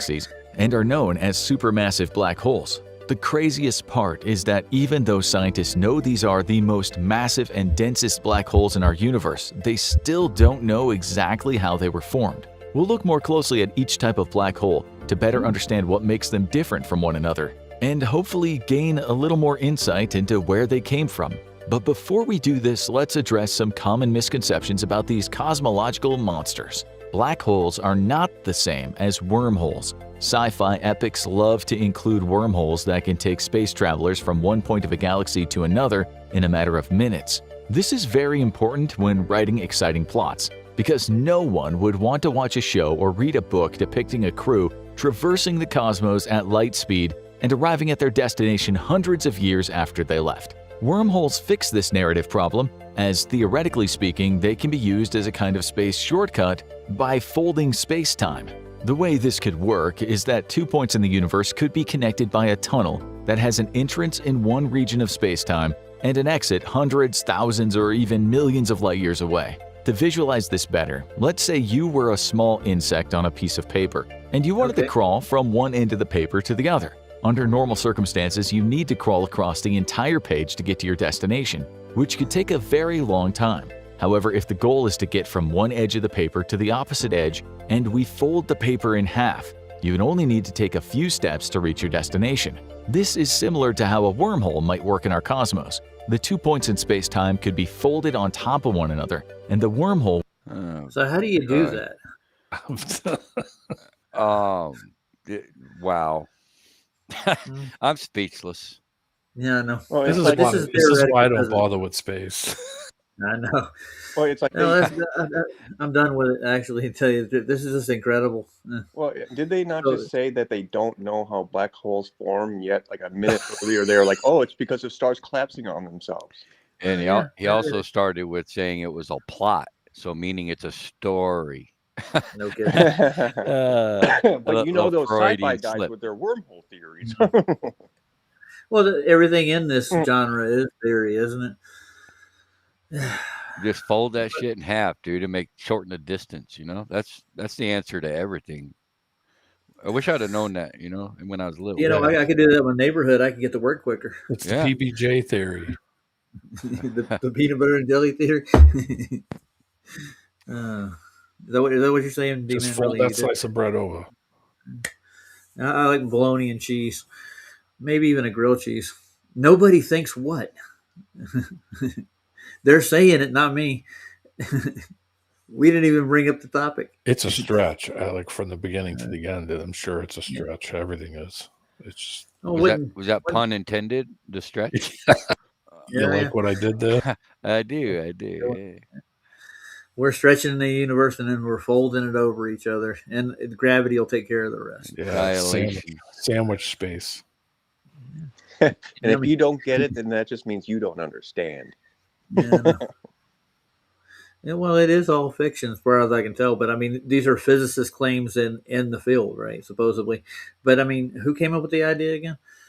That time was a substance. Yeah, like it's a physical measure. Yeah, I know. Yeah. Probably some Masons or something. It's insane. It could have been. Yeah. The experts, Roger. That's who. Can you weigh science? Time? Can you put time in a bottle? Can you catch a rainbow and put it in your pocket? Well, pretty much. Shit. You got a pot of gold to go with it. I'll do it. You need a container. Even the Arctic question of the rainbow. Yeah, like everything in your world, dude. I'm going to get rid of them again. I just get tired of reading them. They just keep coming in. I could always close down the Michael side. There's nobody over there, but you know what? So, yeah. Might as well shut down the window. Close the door. There's a draft getting in. Yeah, it smells like somebody drug some poop on the shoe. I know. Welcome to Flat Earth. There you go. Not a gone. I don't know. That's why I don't really pay attention to a lot of the space stuff. It just goes off into la la land. That's why I don't pay attention to it. And then they expect us to hold them creditable, like they have any type of leg to stand on after telling us this bullshit. What's Bob's analogy with it? How many wizards potions do you need to cast a spell within the D&D world? That's the same idea. It's like you can't test any of it. These are all theories, and they waste a lot of money, time, and effort. I don't want to be the monk. Yeah. No, but I'm having a club sandwich. It's delicious. Spells and incantations. Where's our club sandwiches? Me, Derek, Janusz. What the hell? Try to stuff it through the microphone. Maybe it'll go through space time. Why can't you use space time? I don't know. Hey, Lev. The Kung Fu masters in the. Nobody's making claims like that. I don't know. These people put Like up I said, I just don't live in fantasy land, so I kind of neither one. don't think about it. I mean, I look at the sun and moon. You can use those as gauges to what you're seeing, and that's as far as I can go. I don't know what the moon is. I don't know what the sun is. I don't know. I just don't know, and I don't think anybody How else does. dare you be intellectually honest like that, We're D-man? all guessing on what those things are, but you can use them as, you can observe them and use them as gauges to distance and, I Yeah. mean, You can perspective. travel with it. Yeah. You I can just travel find behind it. it and follow them. I find it You incredible, like with that guy who was saying, where he lives in sci-fi land with black holes and all that, and he's sitting there trying to knock off wormhole people because they're sci-fi. Imagine that conversation. Yeah. My God. a rising wormholers. Right. Oh, you know those guys. Man. Put that in your Oh. reference frame. All right. There's a million ways to divide, isn't there? Yep. I think it's why they put all these things out, so it gets people arguing about it to begin with. Exactly. Yeah. Oh yeah. Well, because Definitely everybody's going to have different multifaceted. opinions on it. Yeah. Mm-hmm. So, I mean, where's it going to go in theory land? I mean, that's just, I can understand how people have a curiosity about it. There's nothing wrong with that. Yeah. But they talk about it like it's some kind of absolute, like some kind of fantasy land shit, like they get a Woody from it. And I don't understand it. Well, if you nod along with your professor long enough and you write a paper and agree with everything and you get tenure and you'll get 6 figures. Yeah. That was one of the biggest awakenings or eye openers, mind blowing situations when you realize how nonsensical what you believed was, like the whole heliocentric system. It's like, how the hell did we ever believe that shit? Yeah, That's the question, man. It's like, I that's get the you. I get mind blowing part. Like, wow, man. you. It's so nonsensical, Well, right? for me, I know how they did it. I mean, they captivated my imagination as a baby. Yeah, yeah. Yeah, if you have a general interest in stuff like that, then yeah, you'll levitate to it no matter how ridiculous it sounds because you're into it. Oh, But would it's you okay be Sometimes it beats the my mundane, neighbor? doesn't it? Yeah, it does beat the mundane day. it's okay to think about it and talk about it and crack a joke about it or try to think about it, think it through like some people would do. But in reality, when you ask the questions on Sorry. how they got all this information on it in the get-go, well, how do they measure it? How do they test it? How do they know what it does? Nothing goes anywhere. So it's just theory the whole way. There's nothing that they can say, oh yeah, that's after. Oh, sure, of course that happens. They're theorizing on theory. But we have taken into consideration that people are sheeple. So They are. that's why so many people were unalived and harmed by pharmakia, the GB jab. So here you go. So if you can convince people, you have to take something to preserve yourself, to stay alive, and then you harm yourself. Yeah, you So believe it, so you think that's what's going to happen. Yeah, so it's much easier to convince people about other shit. If they convince them to make harm to themselves, so why they wouldn't be able to convince them about the things which they do not apply to their lives? Think about the cults that come out of this stuff, like the cult that actually they wore the Nikes. They thought the mothership was Marshall Applewhite. Yeah, that's nuts. Yeah. Oh yeah, he's crazy. You ever see the videos of him? He looks like his eyes are like two black holes in the sky. And you could tell that guy wasn't running on all 8 cylinders. No. No, but I remember as a kid, being so enthusiastic, like, "Oh yes, little Derek, did you know we can go to the moon?" I'd be like, "Really? Wow!" Yeah, like, but yeah, so someday we're going to have a moon base up there. Yeah. And then lo and behold, I grew up and they're like, "Oh, we destroyed the technology to go to the moon." Yeah. Like, I mean, even if I were still a glober, like, just the stuff they say is unbelievable. I want to say hi to Brian Roy. He's in there in Toronto. What's up, Brian? Yeah.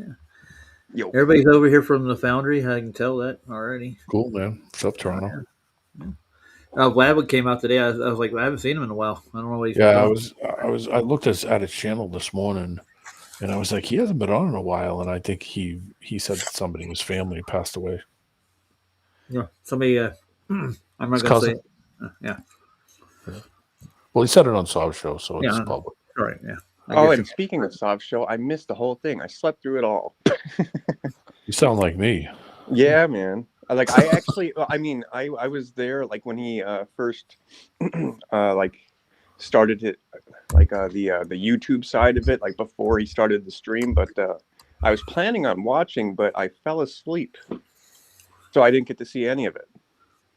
Yeah. Well, I was listening to it at work, and I hopped on for 2 minutes. Come on. Said hi.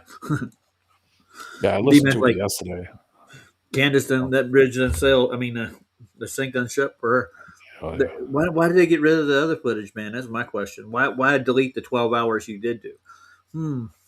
Well,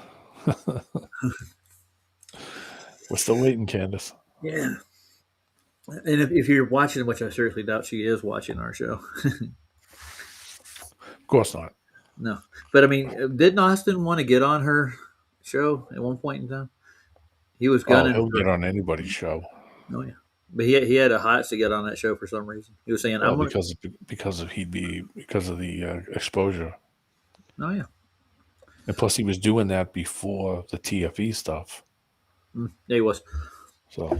Yeah, he was hopping around on all kinds of Shield channels, basically. You know, from InfoWars to he was on Tim Tool. He was on Alex Stein. He was on. He was on Brother Nathaniel's. Yeah. He was on Brother Nathaniel's channel. Brother Nathaniel, the guy with the hat, used to be a rock and roller from the 60s. So you guys think math is evil? Anybody? Quick. No. Okay, there we go. That's what I was thinking too. I think it's how you implement it. It's math, dude. That's what it is.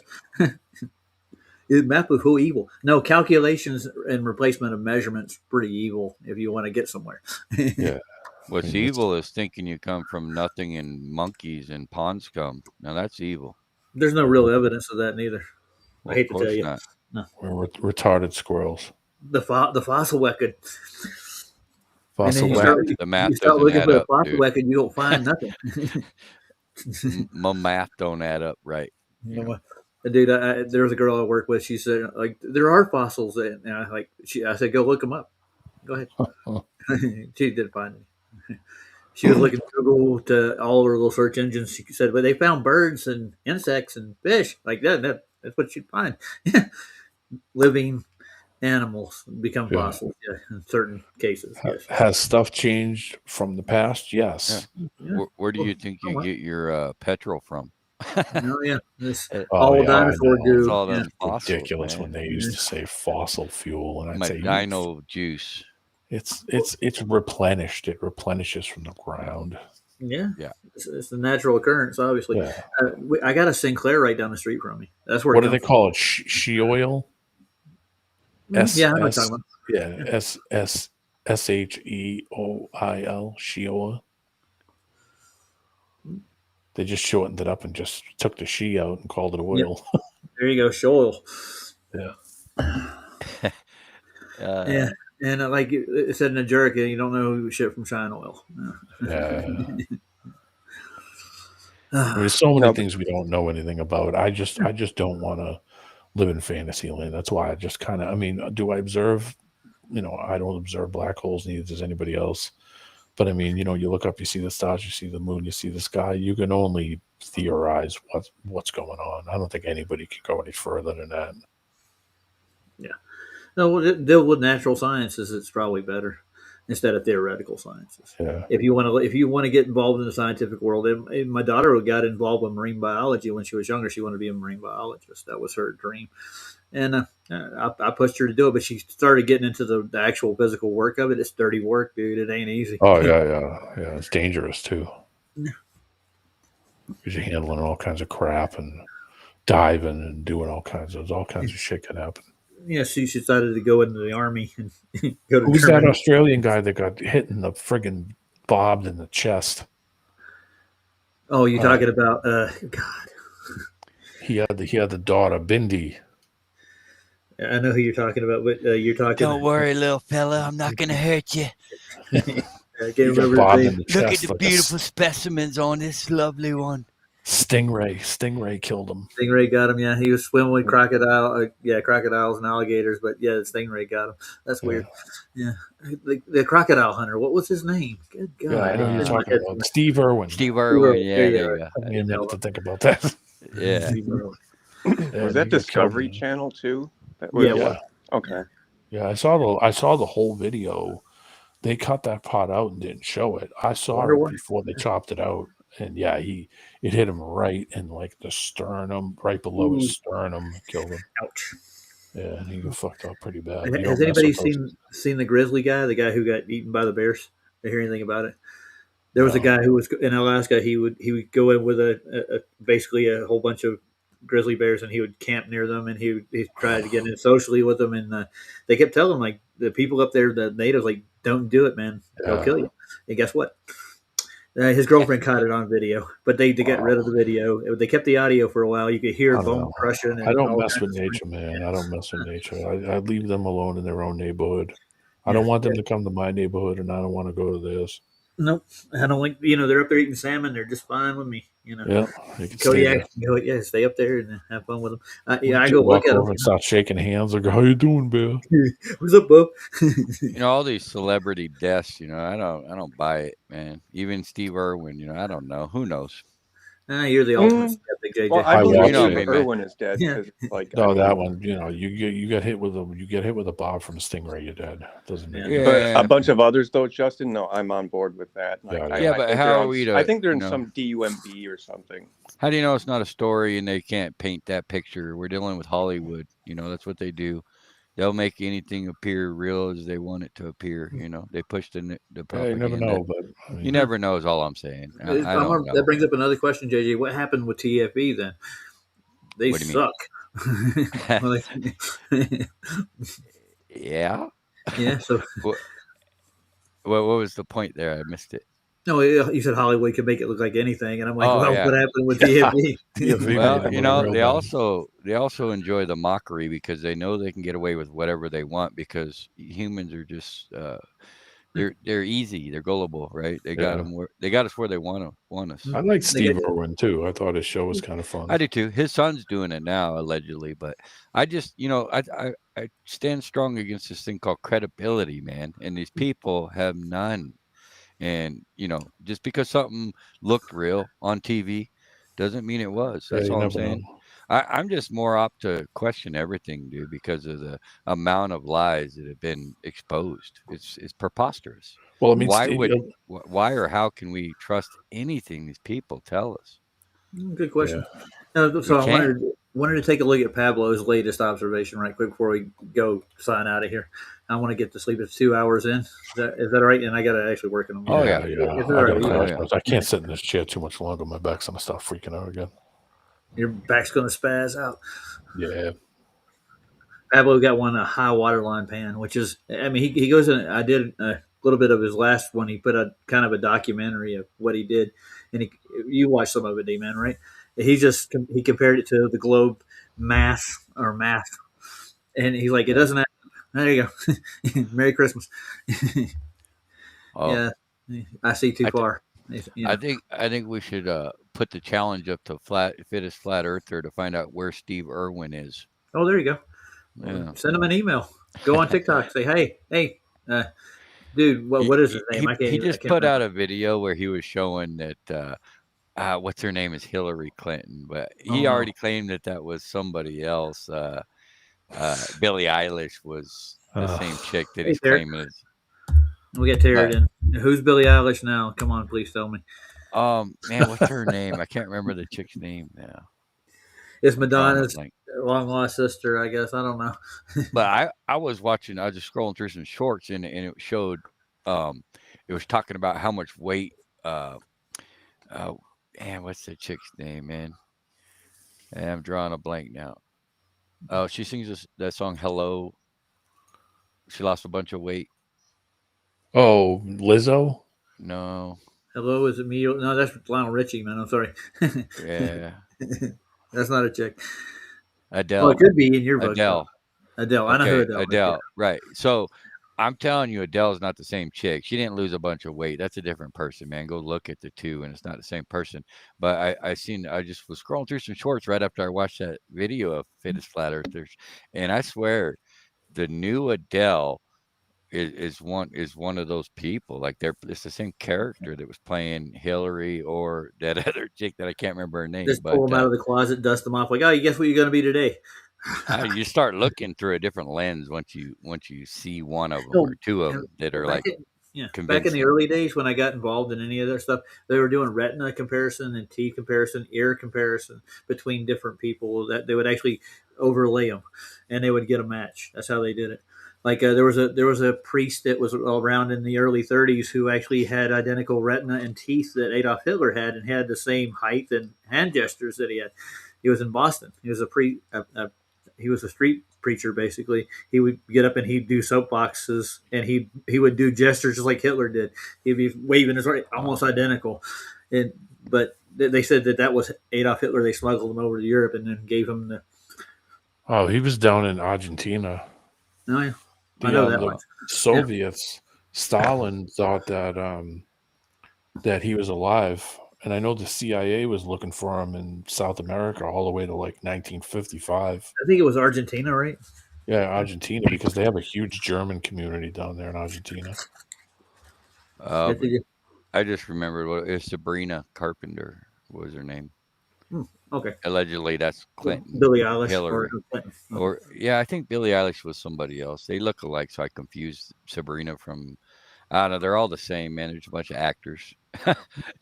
Yeah, they like to play you think they're multiple actors, but there's people that play multiple actors that you think are different, So is Bob Saget still alive? Are you gonna tell me that? I wouldn't doubt it. I don't believe nothing. Like I said, credibility is a thing, and they have none. So I don't know. I wouldn't doubt it, because these people are vampires, man. They're blood suckers, man. Well, and I as think Billy they Corgan have said once, the world is a vampire. Yeah. I think that they do have it, where they could live longer and shit. And I don't know. It's possible. Adrenochrome, man. Exactly. That's where you get the vampire. They drink blood, man. All right. Now let's take a look at Pablo right quick. I haven't watched this yet, so it's only a few minutes here. Tuesday, December 9th, 2025, about 4:37 p.m. Temperatures dropping through 70 or so. It was really warm earlier. Got a definite higher water line there with some foreground refraction going on.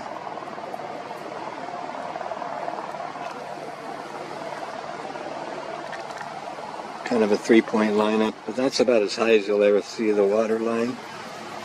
I'm at UCSB Campus Point, parking lot number 6. Camera's about 45 feet up. I just want to go into cause and effect of water lines. That would be what, sea level rising?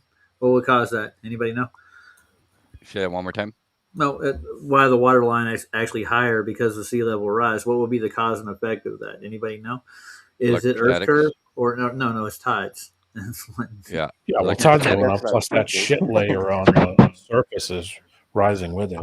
Okay, so we're going to hashtag the shit layer. Hashtag the shit layer. Get a mirroring effect. It's definitely caused by the moon tide, Moon's gravity. Yeah, the yanks it around. Whoa.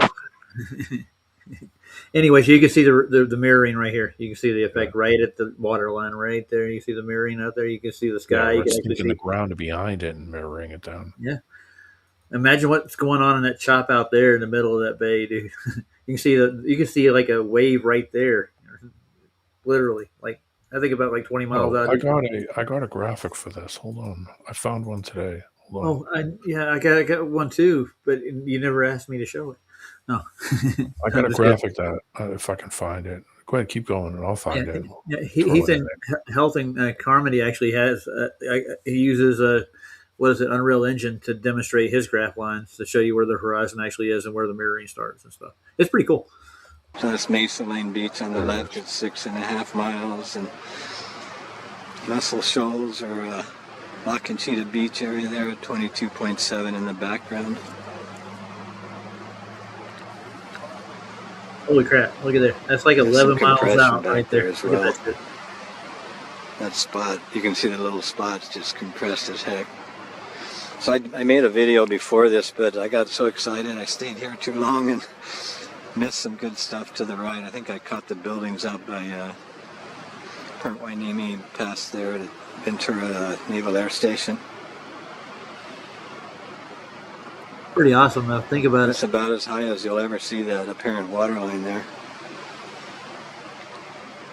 It's just like you don't know where it starts to begin. This is really the first drawing first shore. horizon. Probably can see. Let's see what we can see there. There's some compression right at that water line. Do you see that spot up there on the hill? That one right, the top one up there? I think that's 37 miles away. And that's not a mirage. That's actually it's always in the shot. That's why he shoots the shot every time, dude. Well, he's using it as a marker. Yeah, so it's working. yeah. You can see the reflection of that hillside right here. Yeah, The light's hitting it right there. and it would be reversed. So that would be well, because depends on the air temperature. So it depends on the temperature. If you would get an inferior mirage if the surface was hot and the air was cool, then it would be a superior mirage if the bottom was cool and the air was warm. So it gets different effect. It loops down or it loops up, and that would be an inferior mirage. Because what the Globies were claiming that the cold water will bring image up because they actually did like tests with nitrogen. Yeah. But that doesn't work with water. That's a different effect. You're getting the image projected downward. So cold brings the image down to your eye level. From the same people that tell us that they can fold space in half. Oh yeah, same people. Well, that's theoretical, dude. It's theoretical. Yeah. Well, nobody's claiming it. Nobody's claiming it. Isn't everything they believe theoretical? For the most part, yeah. Oh, somebody's trying to come in. Who be that? Brenda. D-Man. No. Oh. D-Man popped out. Yeah. Can you see? Okay. Yeah. Well, let's make it big for everybody. We can see it. Yes, sir. I got this today. I got this from some other site. I thought it was kind of cool because it's a good visual explanation. God, you have the inferior mirage on the left and the superior mirage on the right, so you can see how the angles change depending on the air temperature at the surface and what the surface temperature and the air temperature. And yeah, but why did they have to curve it away over that cold air mirage, the superior mirage? Why? Never mind. They think they're on the ball. I know. Yeah. It's strange. No matter what the effect is, it always appears to be topographical and immovable. It's so strange. It is, even though no matter what degree of effect, right? Yeah. Tell me this much: when is there not this effect? When is there not any effects at all? There's never. And why does it always put it right exactly where it would be as if it was flat? Well, because it is. Yeah, well, but it's just that effect gives it that, because those things are happening, it gives that effect. That's an optical. I think they hijack most of it and say, "Oh, it's curvature." That's really what. And that's exactly what they did, and they understood the model of the eye to be able to figure out how to try to bullshit you in how you're seeing it. But my point is like, no matter how far the observation, they're claiming that it's being refracted back up to the perfect level of where it would be as if it was flat, regardless of how many miles or feet it should be behind a physical curve. It's the same thing that Bo did and Pablo here does. He does this observation he does constantly. And he takes the clear days, and you get the furthest observations, which actually prove that there is no visible curve in the way. No, and there's no physical curve. So, meaning if you got on a ship, if you got on a boat, and just went from this observing point out to the point, say you put somebody out there to mark it as a marker, that this is where you saw it from the observing point, and you brought the ship, you brought the boat or whatever you're in, and brought it right out to that point. Are you going to be tilting down? No, you're just going to be sitting in a flat spot like you were when you just observed this. So it just continues on. It's an optical illusion. What you're seeing is optical. It's not what it's physically doing. It's just an optical effect. It's how your eyes are seeing it. Yeah, to be a photographer, professional, that'd be cool. I'm just saying, This, but I mean, right here, I think this point here is like I think close to 11 miles right here. The first one. How Yeah, it much depends curve? on Two his feet. observing height. Yeah, So and the if he water was line. higher, Yeah. if he was high, that convergence point would move even further away. The lower you would go, that convergence point would come closer to you if you're more level with the water. So the Well, lower you can get. he's 40 feet every time. He does it from 40. Yeah. He has something to compare to, like a reference. But I mean, I've seen observations from 6 inches out the water, well beyond 8 miles. So, just saying, there's no physical curve there, but those damn observations, though, it's No. bending over that curve. I'm telling you. Yeah, Although it's a line of sight thing. Yeah. you'll still see far out being that close. Mm-hmm. But as you start to observe things over the water or a hot surface, that's where you can get the mirage. factors come into it. Yeah. The mirage is, Yeah, you can really see the desperation when they have to change definitions of meanings like level. Yeah, because we've already measured the Earth out already. It's already been mapped, plotted. Yeah. Well, they're not factoring in other land, and neither can they prove other land. Nobody can. But I mean, when you think about it, there's other land even past the zone that you can't go past. Mm-hmm. So their model doesn't. I don't think it's true. Well, yeah, it's really convenient that they're hiding a lot of it, though, with even technology that they even push the globe coordinates into the electronics. They don't use any of the azimuths in it. But I mean, if you actually come down to it, like the actual pilots that do like the flying and stuff, the real pilots that actually go out and do charting, flying, they don't use a global coordinate system. They don't use GPS. They use maps. They use landmarks. Yeah, I mean, it's all mapped only for this circle that we're in. Yeah, yeah. So, but I mean, within that, you could find each layout, each map. Every one of them are all the same. Like they grid it off and they map it like that. And they use planar measurements to do it. I think there's more land. I think there's more. I just don't think it's habitable, or it's just cut off so that you can't. I mean, I'm not saying like David Weiss kind of bullshit. Yeah, but I'm talking about just extra land. I'm sure there's extra shit that's think about like the South Pacific where there is no fly zones. I mean, they don't. It's not a no-fly zone. Nobody goes there because there's supposedly nothing there. They don't even. There's no point in even flying over it. To tell you the truth. I mean, it's not a shortcut by any stretch of your imagination. No. Yeah, and they claim it's too dangerous to fly over. So, like, if you fly to Japan or something, they're going to go straight over Alaska instead of straight across the Pacific. Yeah, but that's where they put that date line, man. That's where they put that. And you miss a day almost, like in real world. Oh, wait a minute! Somebody's going to tell us about refraction. Oh, nice. Gravity. I think he just got hit in the head with a broom. Oh, did he? Oh, nice. How much longer you want to go? Yeah, we're about out of here. Yeah, we are. Yeah, I was going to finish this off. It's fucking bedtime. It is. JJ's got a market. Yeah, I'm gonna make a T-shirt. Yes, make a T-shirt with the face with like a black and white T-shirt with the white face, with your face outlined in white, with the white beard and the hat on, and then it's on the top of it. It says "fucking bedtime." That would be your T-shirt, JJ. Damn right.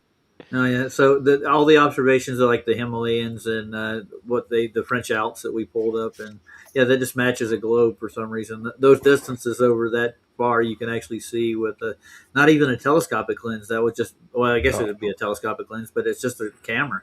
I mean, if you had a telescope, hell, imagine how far you can see. Oh, we already had somebody do that. When you could see 700 miles away, there's no curve. Yeah. That must be refraction. Miles and miles. It's kindergarten. So, I mean, let's see, pull up some of your observations and map them out for us and show us the curve in that process with refraction. And so an optical effect is a physical curve. That's what you're going to go with. Just do this. Go to the beach and go and rent a jet ski. Take a camera and a tripod and look out from the point where the jet ski's parked and look at the convergence. Find the convergence point and send somebody in another jet ski with walkie-talkies and tell them to go out and tell them keep going until he hits the convergence point, and then tell him stay right there and go out to him and then turn around and look back. And you'll see the same thing in the reverse direction. Okay, it's horrible. No curve that way either. So it was really funny. Tinfoil Hat Man did a 38-mile telescope observation of I think it was a water tower or a lighthouse. I can't remember which one it was. But how did he see it at 38 miles with a telescope? That was a How lot would of you see with the hump in the observation. middle? Yeah, so it's hard to do, man. Yeah, no. Yeah. So But see he what I was mean? below sea level by like 5 feet. He went down to the lowest point Yeah. He went below low it tide. yeah. That was he did that on Low point. purpose to see if the bottom of it would disappear, so he could figure out from the lowest level what's missing. That's what he did that. I saw that video. Yeah. I think I was there when he did. He came on Flashes. He did a little stream with us, and he Yeah, that presented. was that white lighthouse video. Yeah. He even got a picture of he got a shot of a bar too. There's a bar right next door to it. You can still see the ground. You can still see Yeah. the ground underneath it. You can still see the Amazing. island underneath it. It's like, yeah, that wouldn't happen. And plus, that thing would have been leaned away from you. If it I was know. So But don't that tell didn't happen either. like hairs leaning off your head, dude. Yeah. Yeah, like it's spherical. Yeah, I believe it's a spherical. It's oblate. It's a pear. It's Cancer Earth. It's a I tumor. just thought about it. Who did that song? All I need is a miracle. All I need. I know the name. Mike and the Mechanics. Mike and the Mechanics. I was going to say Mr., but I was wrong. Yeah, Mike and the Mechanics. They could do a new remake. I think it's a spherical. All I need is a spherical. There we go. Yeah. Maybe they could do a song. Maybe they could do a parody song. The Glovers, like all I need is a spherical. Yeah. Let's get back to Focus.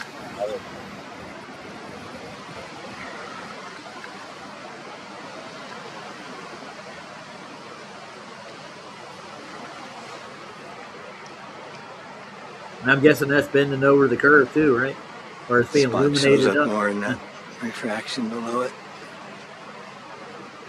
Yeah, it's caused by the water, I think, for the most part. Yeah. Beautiful. You get sunlight off the water, and that'll do some. I think I said it's 70, and the fraction exists, but before not the way they say. No, doesn't act water like temp's they about say 64, but pretty go to warm Scott on the Freed's surface channel. after the last Pretty couple cool. of days. I'm going down here to. Depends on the angle of the light that it's hitting the water too. Yeah. There's Hogan. That's not refraction pulling Hogan over that hill, is it? 17.8 miles. The ridge on the left with the tree. That looks like an actual train. Pretty compressed out it's there. It's bendy though. Oh no. Yeah, I can see the tree. You know he's using a P900, right? And you can see in front of whatever that thing is, you can see how that shit layer that's on top of the water is making that image kind of shimmer and flick, and it's doing this kind of snaky kind of shit. It's because that layer is thick. There's condensation, there's evaporation, there's refraction, there's all kinds of shit going on. And as well, waves, as you can see. Yeah, it's rising and moving around, it's choppy. Yeah, it's doing all kinds of shit. It's changing the light every millisecond because just a little chop in the wave is changing how that light is moving around and reflecting. Yes. It's not just that. There's a lot of break there too. Look at that's causing a lot of refraction. You might say, quote unquote. Yeah. It's more like diffraction is the word you're looking for. It's going to cause. It's mirroring it. If you look at the thing, you can see that it's mirroring upside down. So it's taking that image of the hull or whatever that is and reversing it, and then flipping it down on what you're seeing. It's like the stilts it's on, basically. Yeah. But I mean, I've got days this is a high water day. There's days when it's clear. Dude, you can see the whole thing. It's not mirrored at all. There's times when it doesn't mirror at all. So it's right there where you're looking at. So yeah, they have big hydraulic. Like almost like telephone poles that hydraulically get pushed up. They can go out to a point and drop those poles down, and it will stake itself into whatever shallow water or whatever, how low it can go. I've been on one of those barges through the state, through contractors, and I've been on a few of those, and I've seen how they operate all those. He's got a great observation. It's called Seven Swans. He goes all 7 towers in the bay, and he gets clear shots of all of them. It's his black swan. Like on a good day, you got all 7 clear to the bottom, no miraging. Yeah. It's going to change. You could see that same image and the same ship in the same spot, and it'll change depending on. It'll change depending on the angle of the sun. It'll change on the weather. It'll change on everything about it. Will change everything about it. The surface of the water could be cooler. It could be hotter. It changes everything about it. So you'll never see the same thing twice, unless everything's pretty much the same time of day, same amount of sun, same angle, same sun angle, same same tide. Everything would have to be. That's one with a Phantom Morgana right there. You see it? Yeah. Yeah. But you can see the bottom of it. That's just reflecting up. You can look at that platform and zoom into it, and it takes that effect right away. You're moving yourself closer to it, and you realize that it's not doing what you think it is. It's just an optical effect. Yeah, it's not physical. Yeah. But how about the eye line? Where's the eye line at? I think it moves with the camera. I Sunday choose to appeal to nuh-uh fallacy. Is there somebody saying something about nuh-uh somewhere? I'm looking for a 7 Swan pan. I think it's in his playlist. Let's see if I can find it. That's his helicopter. Let's go to the playlist. Let's see. There's one with his alignment. Let's see. That's the one we did there. This is for Pablo's dog. See that's one I reviewed not that long ago. See if I can find the 7 Swans. I'll give you guys a link if you like dealing with this kind of stuff. Engineer proves the globe Earth.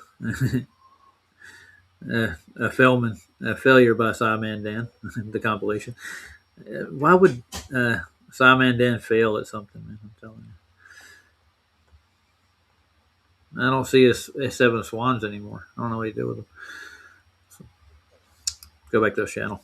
See if I can see it somewhere else. Let's see. Playlist, post. Pablo's. Oh, maybe up here. Let's see. Oh, here they are. No, it's what he's got all the oil rigs there across. Can you see what I'm looking at, guys? We can. Yep. Okay. Yeah, I can see it. I'm looking for a 7 Swans. He's got one that's got all 7 in one pan. And it knocked me off the panel there for a second as I looked at the comments. Oh, why'd you look at the comments, man? They're dangerous. I mean, well, yeah, there's one guy in there, Slavic Brotherhood, where he's like, can you explain the 12 movements of Earth and space? Oh, my Absolutely. Goodness. Yeah, I see him daily, man. Absolutely. Hold on, let me go make a cheese sandwich. Yeah, I'll be right back. I guess he took down his 7 Swans. His Pablo's observation, we didn't watch all that. Let's take a look at the rest of that one. Sure. We started watching this yesterday, didn't we? Yeah, we watched this yesterday. Yeah. 17 miles from the platform Hogan to 36 miles. So how much curvature should you get over 36 miles? Or 30 all miles? of it. All of it. I don't know, but it's in the calculator. A lot. Walter Bislin's got a real good calculator, I understand. Depends. No, this is the one without sound in it. Remember that there's one version that has no sound in it. Jeez. And this is the one. I'm playing it, but we're not getting any sound. What was it? 36 miles? Yeah, to the end point over here. So 36 miles. How much hidden height should there be? 688.3184 feet. Yeah, you wouldn't see any of that, would you? No. Even with a Mirage. That'd be really a high Mirage, too. Well, they say that's a Phantom Morgana every time. Is it no Atmo day? The horizon distance would be 3.87 miles at 10 feet high height. Well, you say he's at 40 feet? Yeah, he's 40 feet. All right, let's try that. The horizon distance would be 7.74 miles. So at 7.4, so you triple that almost, right? Well, that's at 36 miles. So that's 30. Miles. It's actually 30 miles to be exact. So okay, 30 point something. Yeah, it'd probably be a little bit less. Seabass is a 600 at 33. 7.74 miles. Bingo. So that'd be 7 miles below the horizon. Well, no, you would see the hump. The hump would, where it would start to roll behind it would be 7 miles, so 7.74 miles. And then after that, it would start to disappear. It would start to disappear top down. So because you'd be going over the curve, and then the target height would be the target distance. The hidden height behind it to the target would be 330.2 feet. So 330 feet would be from the horizon point to the hidden height. So as you would go, it would start to drop down, drop down until it got to the target, and then that would be 330.2 feet. He's saying that 6.5 miles should be at 45 feet. It'd be 6.5 miles. I think it's the hidden height. So it'd be 6 miles hidden, right? At 30 miles. Yeah. Well, 330 feet at 30 miles at 40-foot observer height. It's a lot of threes. Yeah.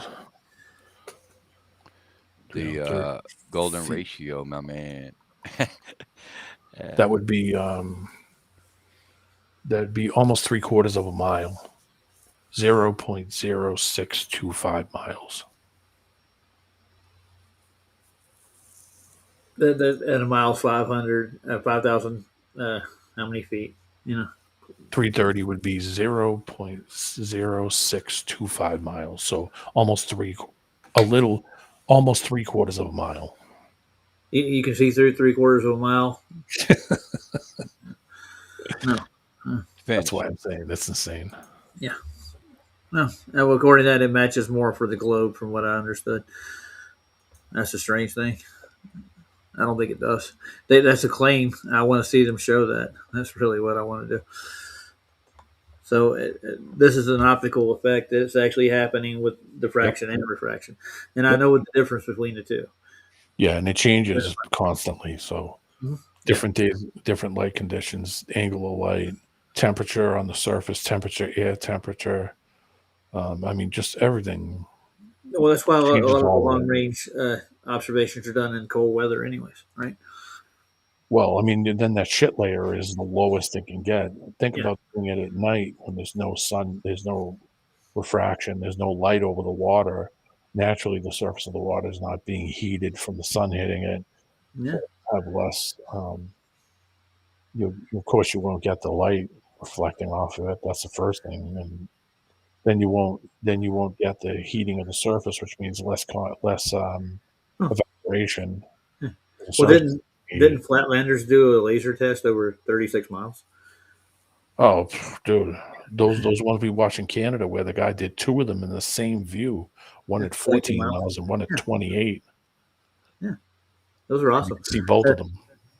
And Flatlanders use 3 lasers in their test too. All 3 different lasers, different colors too. Yeah, and there's no way you would see those lights, with somebody just standing in a shoreline. And those weren't even lasers. It was just a guy holding like a friggin' flasher light over his head. Well, Flatlanders all it did was flash. They use a rail line. That's what they used. They did the 36-mile test down a road and a rail line with lasers. Yeah, that was a good one. Yeah.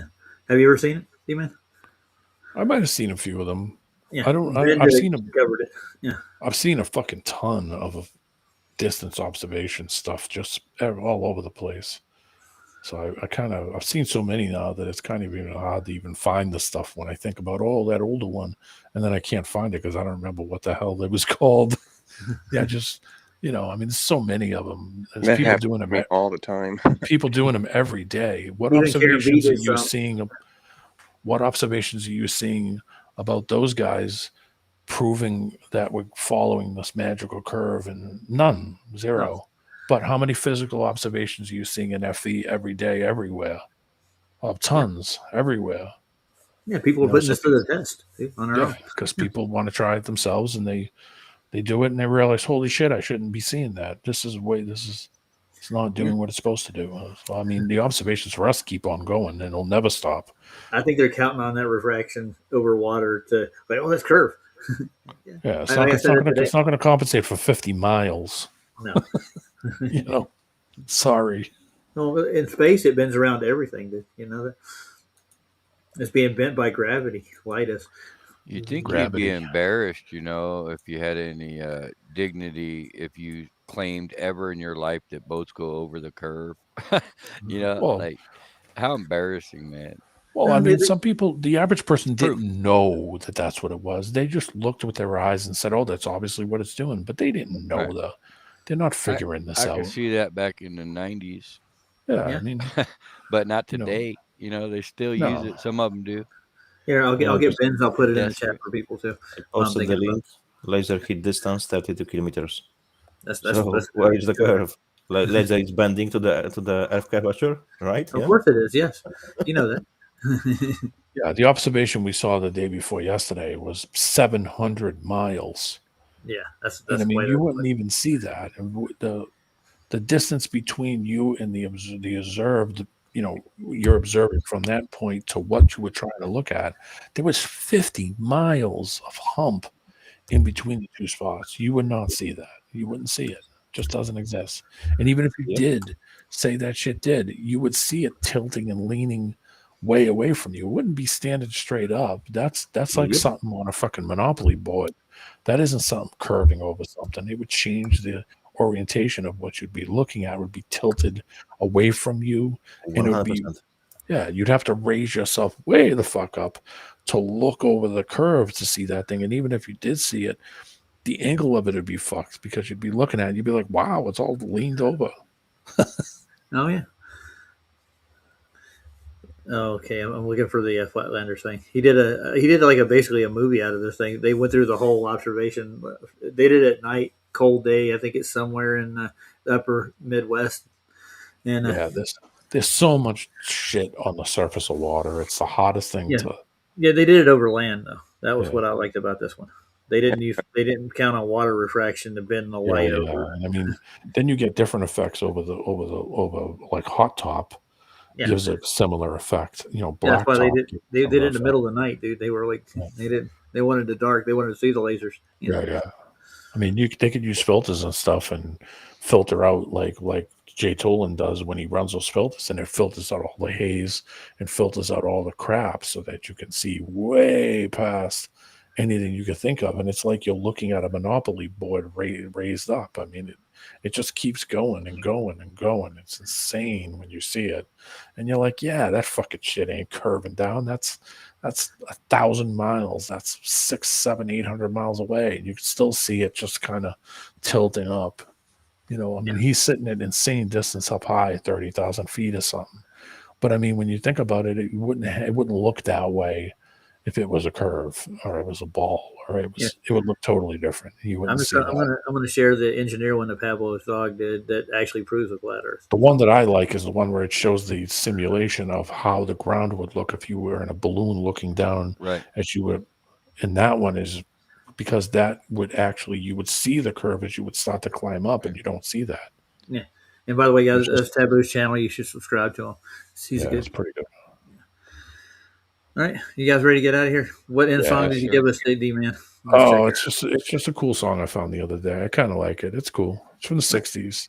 Here comes the copyright. No. Oh yeah. No, it's not going to be copyright for this. That's what you said last time. It's nothing popular. I was playing, man. Well, last time I did that Limp Bizkit song, and I didn't think it would be, but Roger told me it did get hit. But this is shit from the '60s. No one's gonna care. Just slap on the wrist anyway. Well, guys, I'm glad I had you on today. Yeah, good time as always. And JJ's Appreciation Week is off to a good start, I think. Yeah, they're pretty interesting videos as well in the matter of sand dogs. So it's proving the moment. Oh, go ahead. The dome video. I was just going to say, did you see that video, Janusz? Watch the last. Wasn't the last one. The one before the last one, and we covered the mad sundog videos. All right, we had like nice. 3 or 4 in a row. We just watched nothing but sundog stuff. Who was that? Terry Ackert. Yeah. Yeah, man's good. I like him. They were Right. great Same videos. with the firmament when there is a thunder. Comparison to the thunder from the sky and comparison to the Yeah. thunder. Yeah, it does the And same thing. And the yeah, cooling tower. I saw that one Mhm. too. yeah, great stuff. Yeah. That explains a lot. But people can't believe it. Oh, it's just coincidence. Fucking right. No, Coincidence. it's got to be a container to get that sound, baby. Oh yeah, I did a whole. Exactly. I did three shows on Thunder. How it actually has to reverb off something in order to get the echo effect. Yeah. It doesn't. You do it outside, it'll Doesn't dissipate. work. Nope. Yeah. Wonder if we're contained. I have no idea.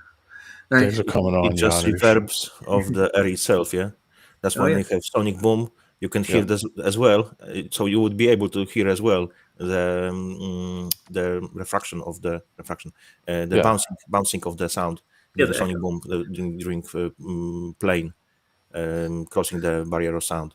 But you can hear us boom. That's it.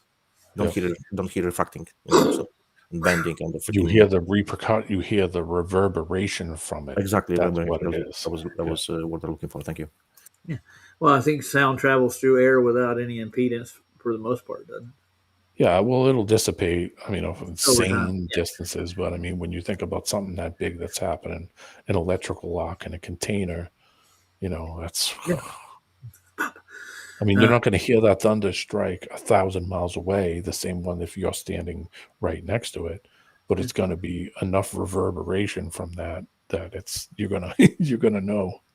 I've heard it, man. I've heard it. Yeah. I can testify to it. So, D-Man, just one last question: are you going to be contacted by the Nobel Peace Prize Committee? That's what I was wondering. I will accept any. What do you call it? But I'm not going to show up. I'm just gonna make a video. Appreciation. Accept my award. Oh, nice. Well, I'm gonna have Luca. I'm gonna send it to Luca, and Luca's gonna be my presenter. He's gonna read it for me. Well, you need to start like 10 wars with 10 different nations before you get your peace prize. Okay. Oh yeah, there you go. War and peace go hand in hand, don't they? All right, let's get out of here, guys. All right. Good night, everybody. See everybody. Take care, boys. Enjoy the Aussies. See you, everyone.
Good to see everybody in chat. Take care.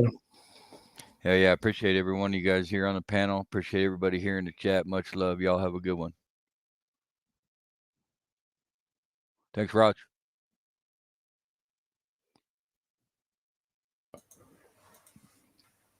You muted, Raj? Glitch McConnell. No, dude, I didn't even realize it. Yeah, I did mute while I was in the song because I was here. He appreciates being appreciated, guys. Yeah, I sure do. It's the appreciation of the appreciation of the JJ Appreciation Week. And we hope it doesn't depreciate in the process. We'll do a review at the end of the year of all the appreciation weeks. We'll hit at the appreciation awards. The best of the appreciation weeks. Hey, with all that being said, I appreciate y'all. Much love, guys. Later. All right.